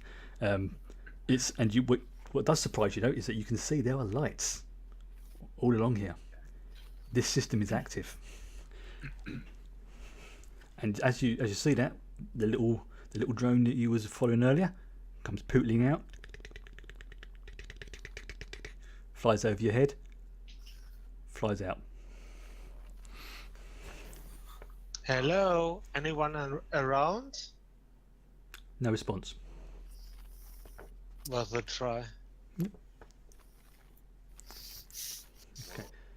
As we enter the control room, let's Right, before you look out for move, scanners. before you do anything, Might trigger the security. Oh, before we do anything. yeah, before you move, obviously it's very damp in here. So I'm going to need you all to make, each time you move, a control and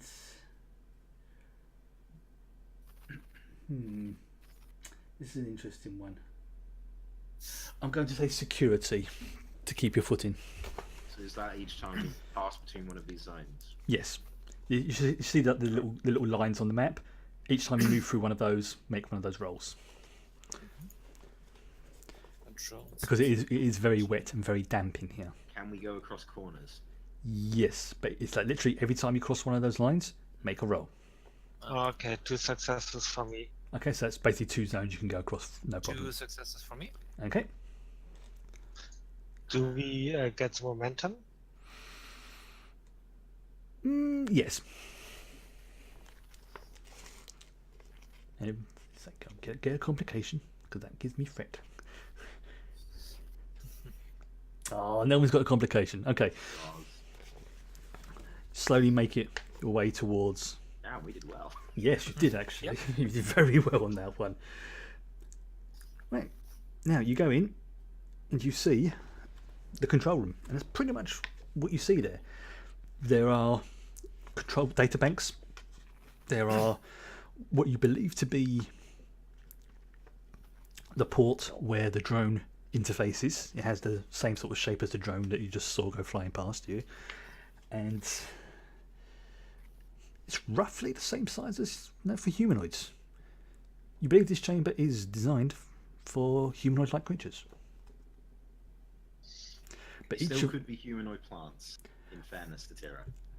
But each of these ones does have the what's the word I'm looking for? Is it ideograms, letters, pictograms? Pictograms. If they're like signs. It's basically whatever species this belongs to is covered in their lettering. Lieutenant Tisra to Damocles. Come in, away team. We have a bit of a situation here. What have you found? We have found the control room, but still no sign for any sentient species, and we are inside water cave behind a waterfall. Everything is wet, and we are surrounded by security robots with electrocute thingies. Cattle prods. And Would you recommend investigating the control room or aboard? You're saying the security robots, do they appear to be active at all? Not yet. We don't seem to be a threat yet. Then I would advise remaining not being a threat. See if Tira rolls her eyes. This is Captain Tsang. You asked, she gave you the answer. Sorry, Commander Tsang. As a suggestion, maybe making a passive examination of the control room. That might provide some answers. Commander Tseng, Yes.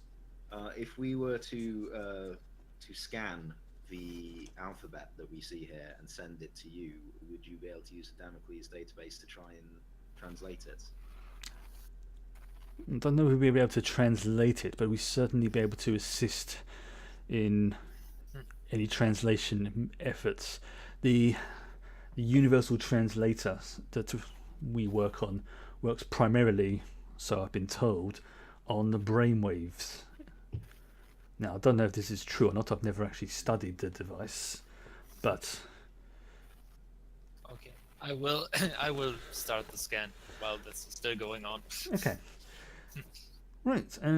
See. So I would like you to make a science and insight roll, DC of 2,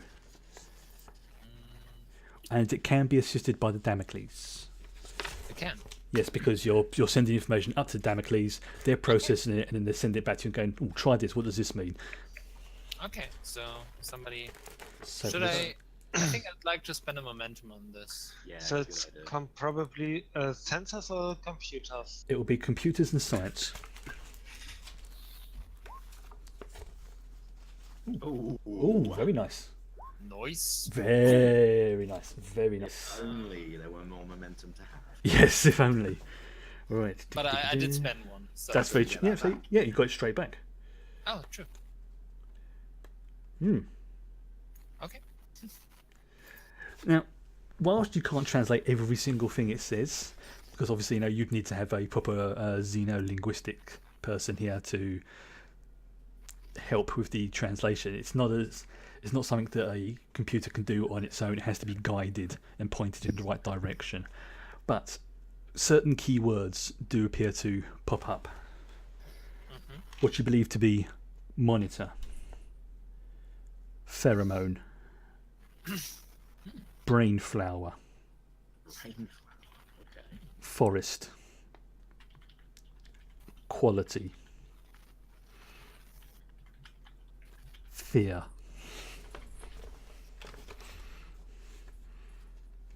Okay, I did not like that last one. Nope. But there doesn't appear to be a communication. There's no call button. There's several buttons on there, and none of them look particularly, for want of a better expression, I'm going to say threatening.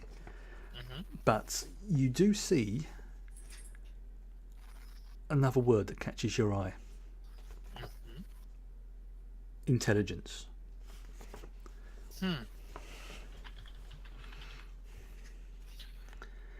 There is a button marked intelligence here.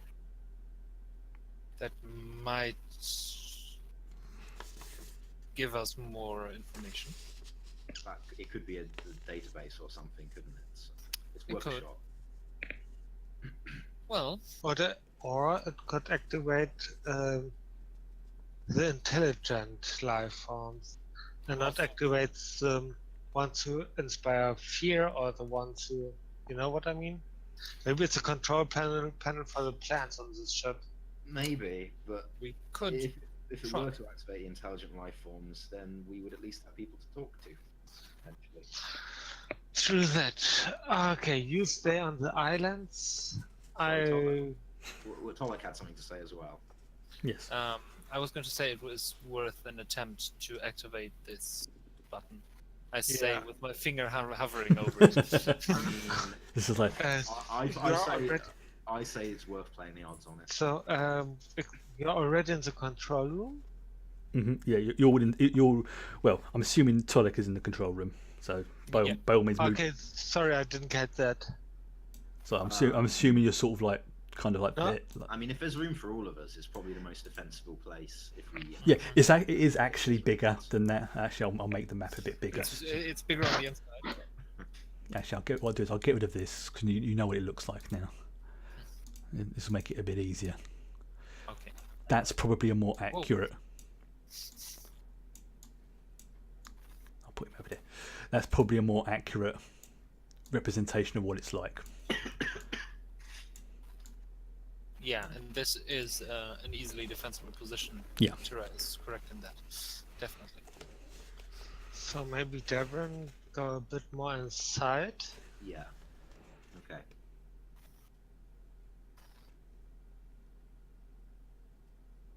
And I go here. Nothing will come through me, I promise you that. Okay, Tira. Yeah. As Tira steps into the room, you hear, or you see, one of the panels start glowing, Oh, we didn't even press the button yet. and from it you hear, "Greetings. How may I help you?" I just nod towards Devon. Greetings. This will be good. To whom am I speaking? Are you an AI? AI, artificial intelligence. A fair description. Yes, I am an AI. How can I help you? We are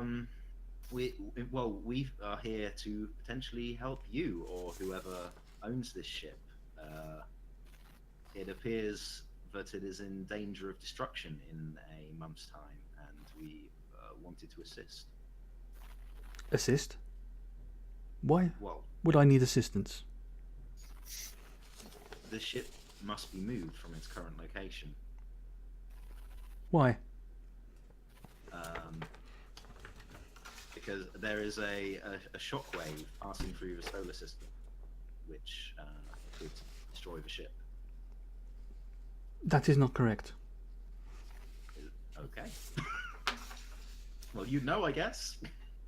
What information can you give us that would refute that? There's a pause. Please repeat your inquiry. How can you tell that what I have said is not correct? I know.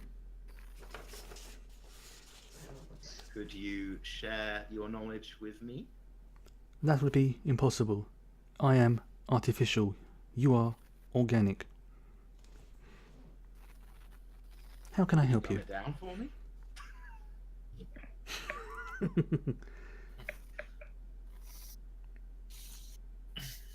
My sensors have been compromised. What have you done to them?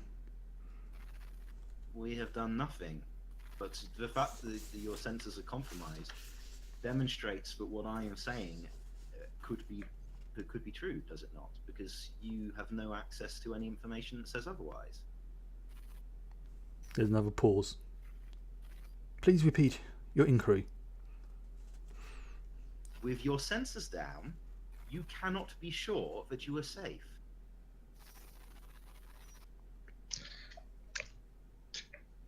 That is not correct. I don't think I'm going to get very far with this AI, folks. Lieutenant, may I? Yes, please, Tolek. I think maybe you will interface better. No, that's a term for that I never heard before. AI, are you capable of running a self-diagnostic? That is one of my functions. Do so, please. Please enter authorization code. Oh, shit. Oh no, it's going to insist on one now. Probably. I would.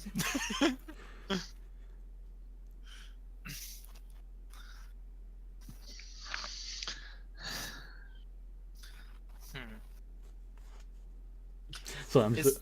Sorry. Never mind, we'll just back away slowly. I could give it a try.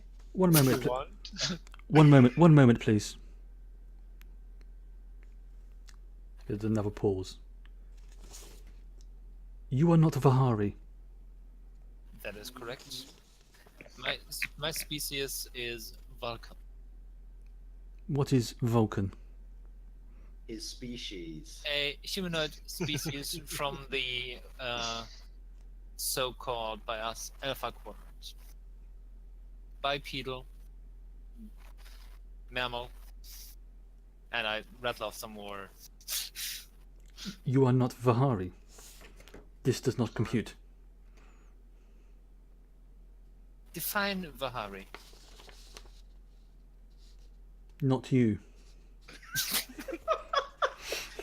Wow. Seriously, guys. I want to blow all this up. Seriously, guys. Let me give it a try. Yeah, Where- all right. AI. Yeah. Are there Vahari on board of this ship? There's another pause. One moment. And the system dims. It's not off, but it dims. I'm shocked you didn't need authorization for that information. Well, we don't know yet. Oh, true. Next is gonna be complaining about the sound the doors make when they open. Okay. Sorry, got something.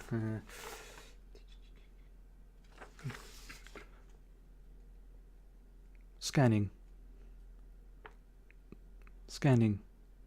One moment, please. I somewhat imagine a little sand clock. Yeah, it's like a little. Yeah. Sort of- For just vines growing Well, in a this circle. AI is about as helpful as Microsoft Paperclip, isn't it? So, yeah. Okay. So who's standing by the door? Me? yeah, I guess I'm close to it. Right. Whoever's standing by the door, can you make a? No. Yeah. Till you have the spotting threats thing, don't you? Yeah. Yeah. Okay. So that'll be security and insight with your bonus. DC of 1. With the So basically, be DC of 0. What could go wrong? don't say that. Successes. Okay. You notice that the droids have powered up. They haven't moved, but they have gone from their sort of semi-slouch positions that they were before to a standby position. The security is aware of us. Let us hope it will not engage until we have resolved this issue. Then start asking the right questions. Currently, I am told to wait. As you say that, the screen flares up again. Now, so I just have to make sure this is done right. You are not Vihari. Correct. There are no Vihari on board. That is unfortunate. Conclusion. You speak truth. Hooray! Getting somewhere. Yes. My sensors damaged.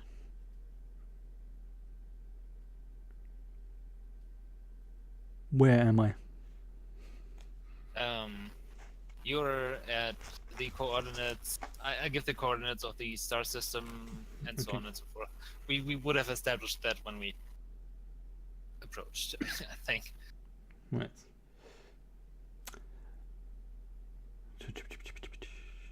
So I'm just going to make sure I get the right bit 'cause I don't want to start something wrong. So,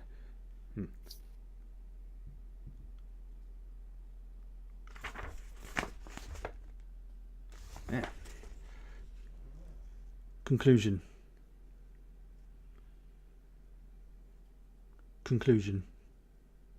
And it's like you could, if you didn't know any better, you would say this AI is sad. Mm-hmm. Conclusion.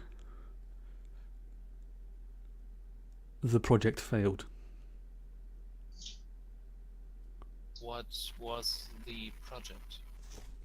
Define parameters of the project. I'm still talking to me. Okay. And I'm a Vulcan. Yes, like, one moment. One moment.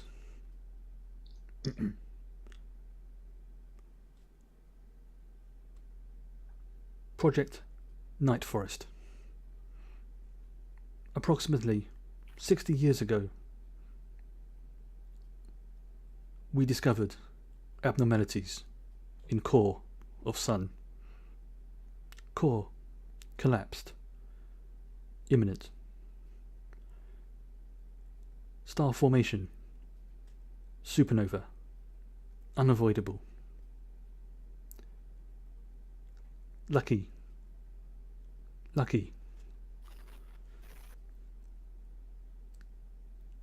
We had time. Ships constructed. Each carry aspect of Vihari to new homeworld. This ship, Griff Balata, assigned biological flora transportation. Destination 16 light years.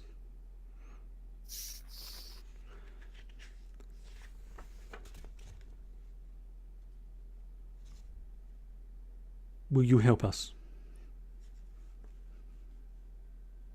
That seems like the logical conclusion, yes. How can we assist? As you say that, you notice the droids power down. Everything is fine. I'm gonna With hail a that. feather. Everything's fine. Exactly. If this is good, everything's fine. You're doing good back there. Keep up the good work. The AI muses. Hypothesis. You are not Vihari. Correct. You come from great distance, correct? Correct. You are organic. Correct. You have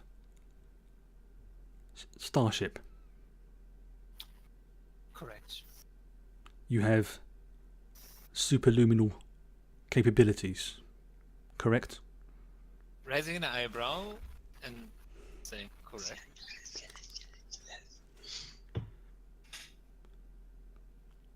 One of our projects was to create a device that allowed us to travel faster than light. Excellent. I do not know if it was successful, as the project was in development after I was launched. I see. I believe we may be of assistance to each other. If you... There's a pause. There's another pause. You have the capability of faster than light travel. Correct. Do you also have the capability to manipulate matter at a distance? Correct. Is your transportation able to move us?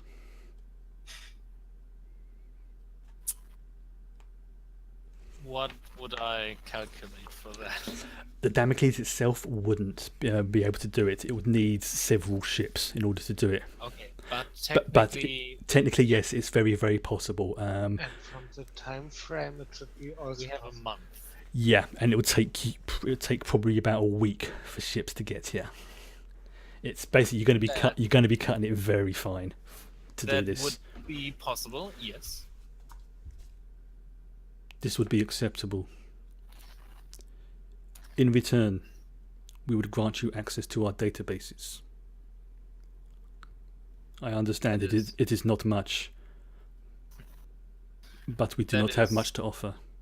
That is an acceptable offer. May I make an additional query? Affirmative. You display emotional behavior on a certain level. Are you sentient and self-aware? Yes. My capabilities are limited by my... One moment. Buffering. Yeah, basically that's exactly what it is. He's buffering. When I now update. Yeah. Beep. He just reset the window. Yeah. It's like rebooting. I am limited by what I am stored on. My creators Changed that. my creators,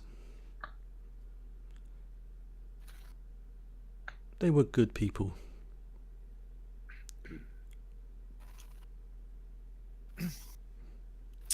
We will do what is possible to honor their intentions. I have the coordinates of our intended destination. Would you be able to communicate or see if the others made it? We will certainly make the attempt with all our capabilities. I thank you. I believe that is the proper term. Indeed. May I inquire into your names? And I just gesture. The organic individual closest to the door is Lieutenant Tira Stra. Mhm. The organic individual in the middle of the room is Lieutenant Devrin John, and I am Lieutenant Tolek. Greetings to you. My name is Archangel. in your term.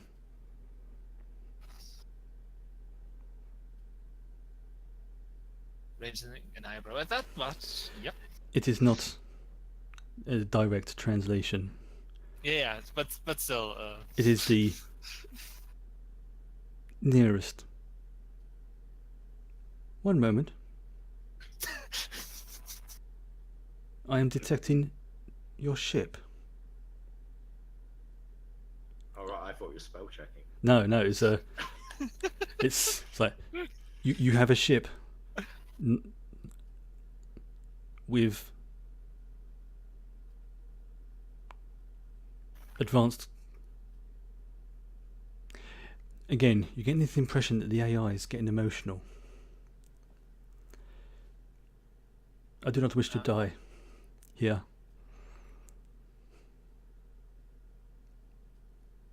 Would it be possible to transfer you into a contained system? That would be acceptable. Please, Then we do not leave me here. and I kind of point or hold up my tricorder. Would the data space on this device be sufficient?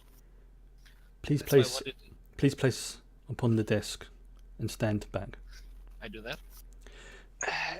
Dalek, 1 second, please. Too late. Also, that's why I It's only a wanted. tricorder. That's why I wanted in a contained system. That was intentional. We're all having that worry. Yes. I belong to the security job. My job isn't to worry about such things. That's why I wanted in a contained system and not in the ship.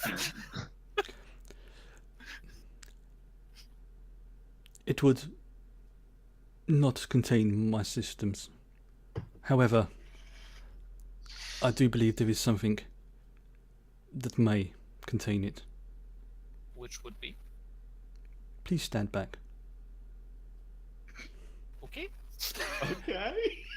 Standing well back. You notice all the systems around you start going dark. It's like, Wait, you've not given us the coordinates yet. as you're saying that, it just blips into the into your Telex tricorder. It's basically a planet 16 light years away from here. Okay. Now we do. I'm gonna contact Damocles immediately to look into it. Okay. Damocles, yes. What's the problem, away team? We have a set of coordinates here, and believe it was the intended destination for this ship and several others. Could you please make some attempts to hail from or scan? Gets the coordinates place. He heads into the coordinates and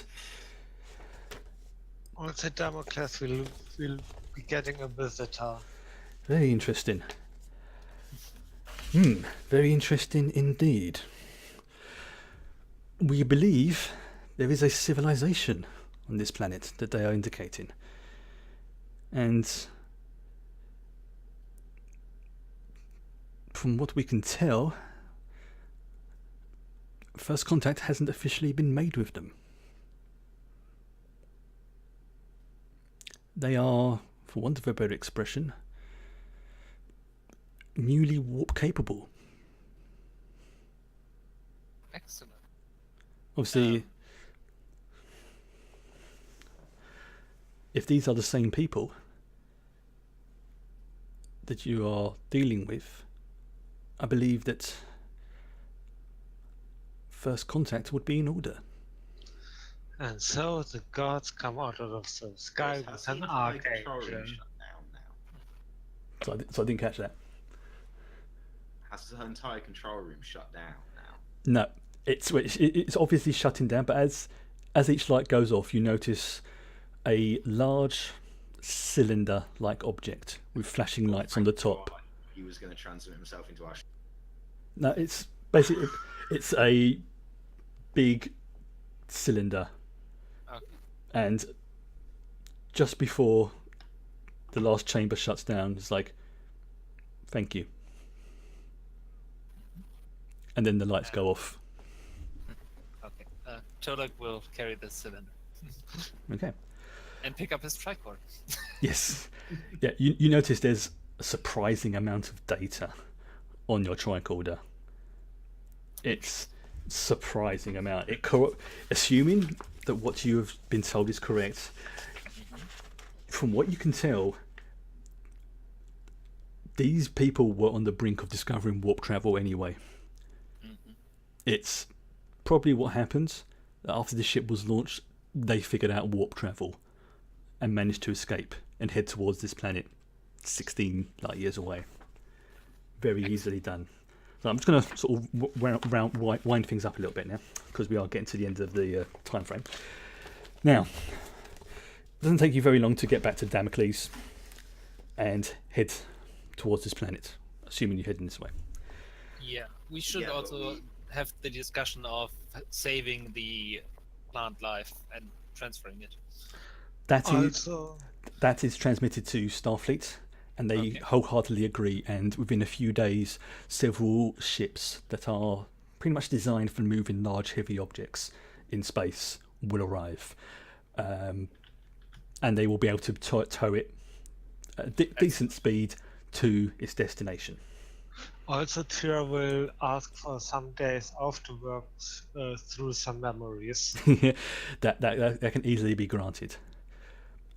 As you're traveling towards, what's the planet called? New Vihari. I know, so I couldn't think of a new name for it. So there's a bit of excitement on the ship. This is your first contact. That's not true. We met the Crystal guys. True. Yeah. But it's still okay. Scrub that then. This is the first official This is an official first contact. If that, in that, it's sanctioned by Starfleet, it's approved, and you're going there to make contact with the government. They have been they contacted them along the way, in the way that they would do, and say, we are sending our representatives bringing one of your ships home. And they do. You are greeted at the, I suppose you call it the warp-in points, it's probably the best way to describe it, by a flotilla of ships. Now these are warp-capable ships, but they are no match for the Damocles. You could easily destroy them in one blast, and they are impressed. They are very impressed with your ship, and they are very, very thankful. The Vihari are, well, they're kind of humanoid. They have a sort of bluish skin almost, not quite the same coloration as Tira, but when they see her, they are like, you must be our lost cousins from the stars type fit. They think it's like, this all makes sense now, and they believe you to be like a sort of a good omen, Tira, for want of a better expression. Nobody has ever thought that before. Yeah.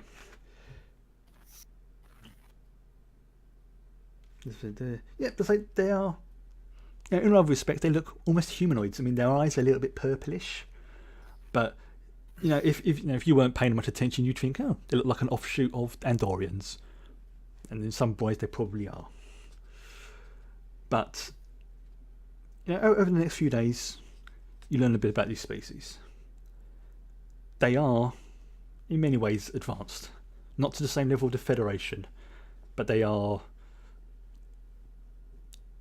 advanced, especially in the field of AI. And a day later, when the ship is towed into orbit by the small flotilla, you are treated like heroes for returning a ship that, according to their legends, was lost.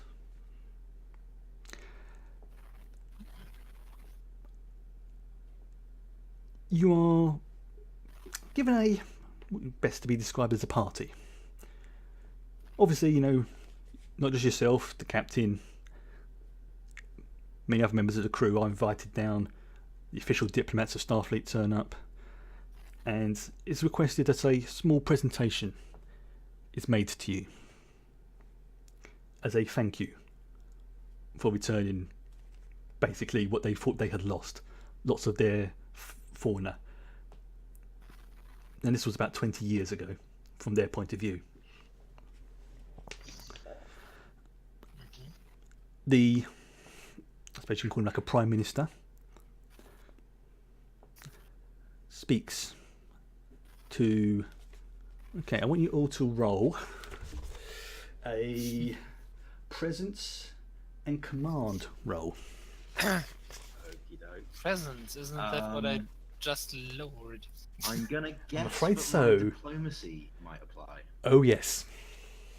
I would like to spend a momentum. You can do whatever you want, because this is just to determine who this affects. Okay. Ooh. Yeah. Very nice. Tavern is I'm the one in that his is- favorite terrain. Yeah. At the ceremony, the Prime Minister presents you with a gift. And you immediately recognise what this is. A ribbon. Nope. It's like, it's like, tribble? What is a tribble?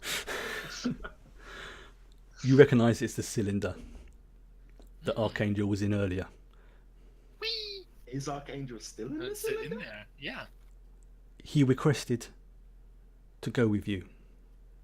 And I don't know what it is like in your culture, but here, for us, AI are treated as equal citizens and have equal rights. I will take responsibility. That I say that more to the others. okay. Yeah, he sort of he hands it to Davrin, and Davrid's like holding it like it's a bomb. Pretty it's and thank you. as you're handing it, it's you notice there's been something added to the top of the cylinder. Appears to be like a little interface voice box, and you hear Oh great, it can talk to us too. Yay! you hear, "Thank you." You are Ne- welcome. Never in the history of the Federation has any AI made any troubles. Yay! I think this is going straight back to Federation, and they can go in a museum somewhere. Good idea. It's still Well, a sentient life form. exactly. We will have to have a discussion about that. This might have interesting implications. Yes. And Tolek kind of gently takes the cylinder. Yes, I'll hand it off to Tolek. Yes. Speaking of Tolek, this is probably a question that might interest you more than me, but I am curious about these tribbles and the fact that they weren't pregnant, so I want to talk to someone about it. Mm. Well, 'Cause they I like- can't. They could end our entire tribble problem.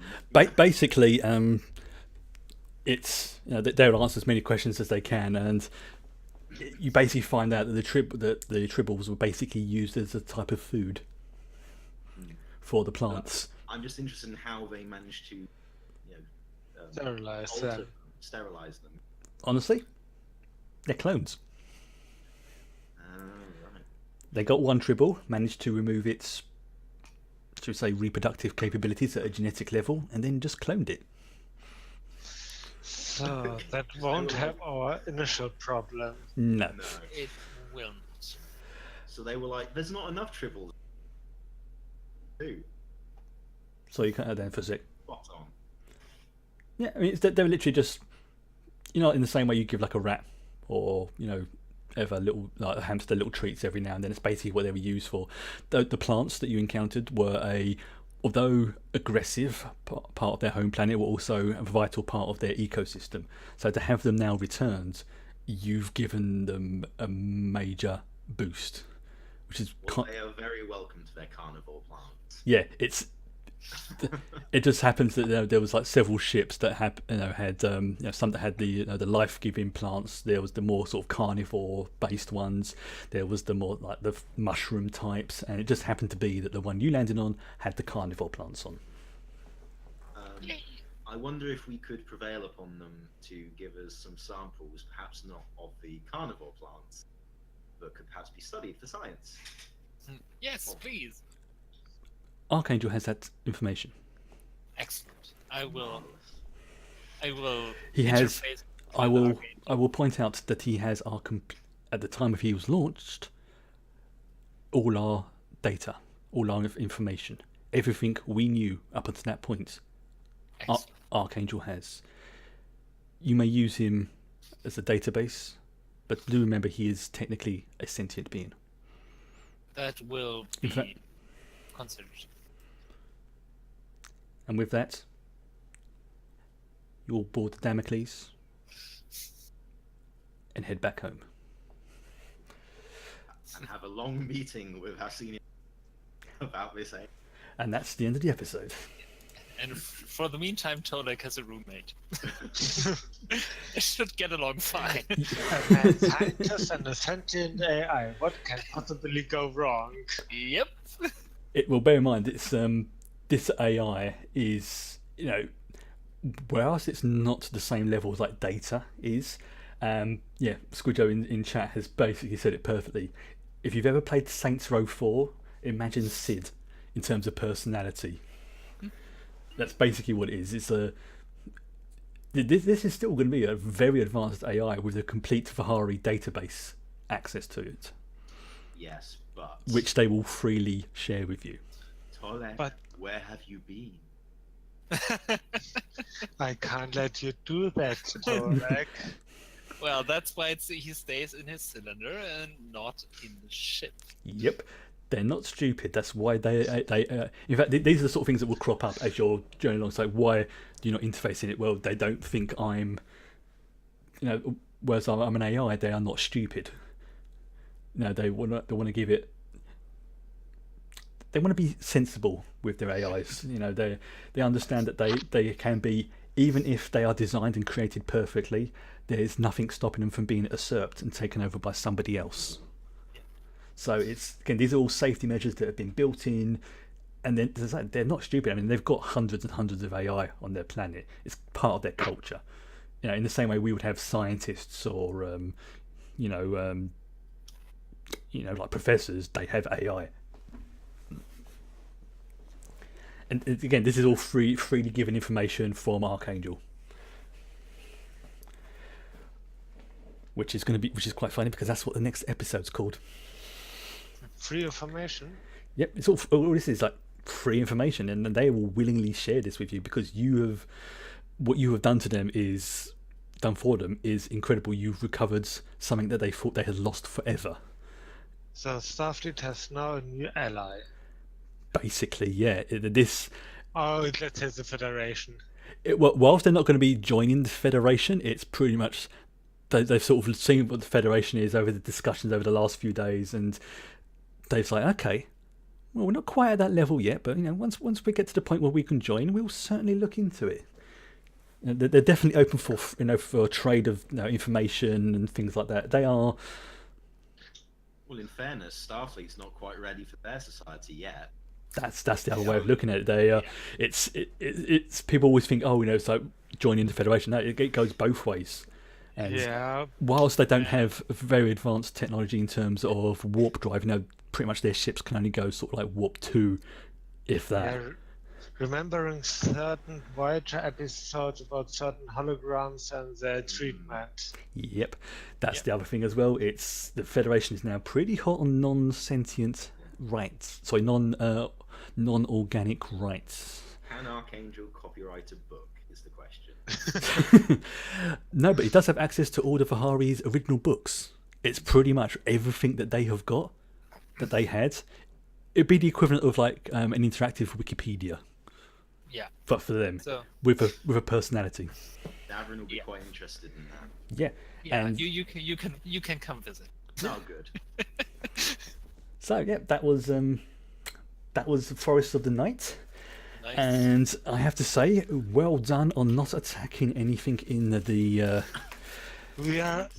We might be crazy, but we are not stupid. yeah. I We feel might- like, I feel we like might- not attacking things is I mean, I'm going to give you some of the stats for what the monstrosity was. You know, we might throw a triple at things, but Well, you were just helping to feed it, basically. Yeah.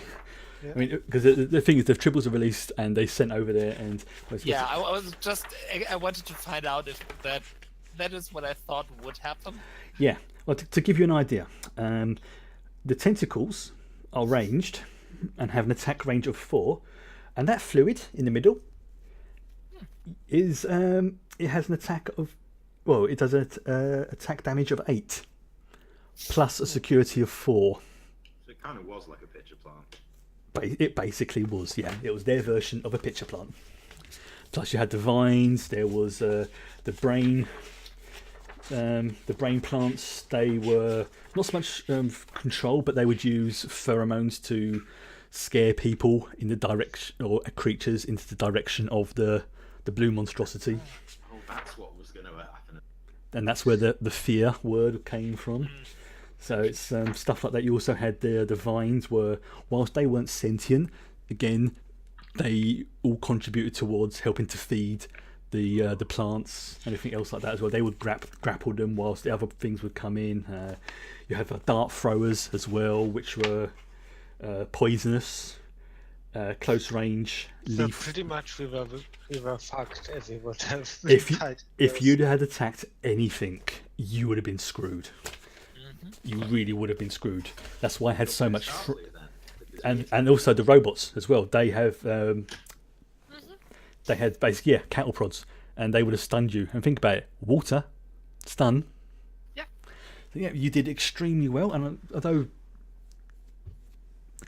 know what, sod it, I think you were going to have one spotlight one for that one. Because you all did, it was a first contact that was successful, and it wasn't major, so you don't deserve arc ones yet. But you know you've done pretty well. But just a normal spotlight. Yeah, just well, say you don't worry about the normal ones as such. It's the what do they call it? Not the minors. Where's my book gone? There's a milestone, spotlight milestone, and the arc milestone. Yeah, it's not an arc one. Okay, then a normal milestone or a spotlight milestone? I think it's Not spotlight. really normal. I think it's spotlight. No, the normal. Spotlight is the two. Yeah, it's The medium one. Yeah, it's the medium ones. These the normal spotlights I'm not really worrying about too much. I'm saying if you can justify it between missions, you can pretty much do those anyway. But Okay. Oh, is that the one where you just change stuff around? yeah, as long as you can justify it from a point of view, an RP point of view, you know, you don't just suddenly gain a new ability or anything like that. You have to sort of say, right, I'm doing this because, I mean, like Tira, for example, changed one of their abilities over to hacking because they were concentrating more on hacking last time, and things like that. So again, And I switched presence to insight because I use insight quite a bit, and presence first time today. yeah, that's it. So again, that would make sense. So as long, it's basically you're changing your studies on the ship, and you're thinking, right, okay, Yeah, this time I've got to study I on will this point. probably lower con to raise engineering. Yeah, you can do that. It's easy enough. It's do keep track of how many spotlights you have been given, though, because Yeah. once you get to a certain point, then it vastly increases the chances of you getting an arc milestone. Okay. We are now at 2. Okay, Yeah. so it's I can't remember what the exact amount is. Yeah. I know it. Well, I know it increases each time you get given an arc milestone. Another spotlight, and then we can receive an arc milestone. That's correct. This is double check it. Arc milestones. Yeah, Page 139 in the book. that's the one. Yeah, I've got the arc milestones. Yeah, 140 for the arc ones. Yeah, I'm gonna go there. So basically, it says here, GMA award a spotlight milestone every 2 to 3 missions, and I mean you didn't have any for like the first 2, so it's kind of balanced everything out now. So you probably won't get one next time, because otherwise you'd end up leveling too quickly. I mean, Yeah, technically we could receive the first arc milestone because we haven't had anyone yet after the second spotlight. When I read the table correctly. Yeah, I'm just looking at where's my book on these. Yeah, I mean, we don't have to figure that out now. It's more one of those whilst you're all here. One of those sort of yeah, you are right, Hanno. arc milestones. Arc milestones.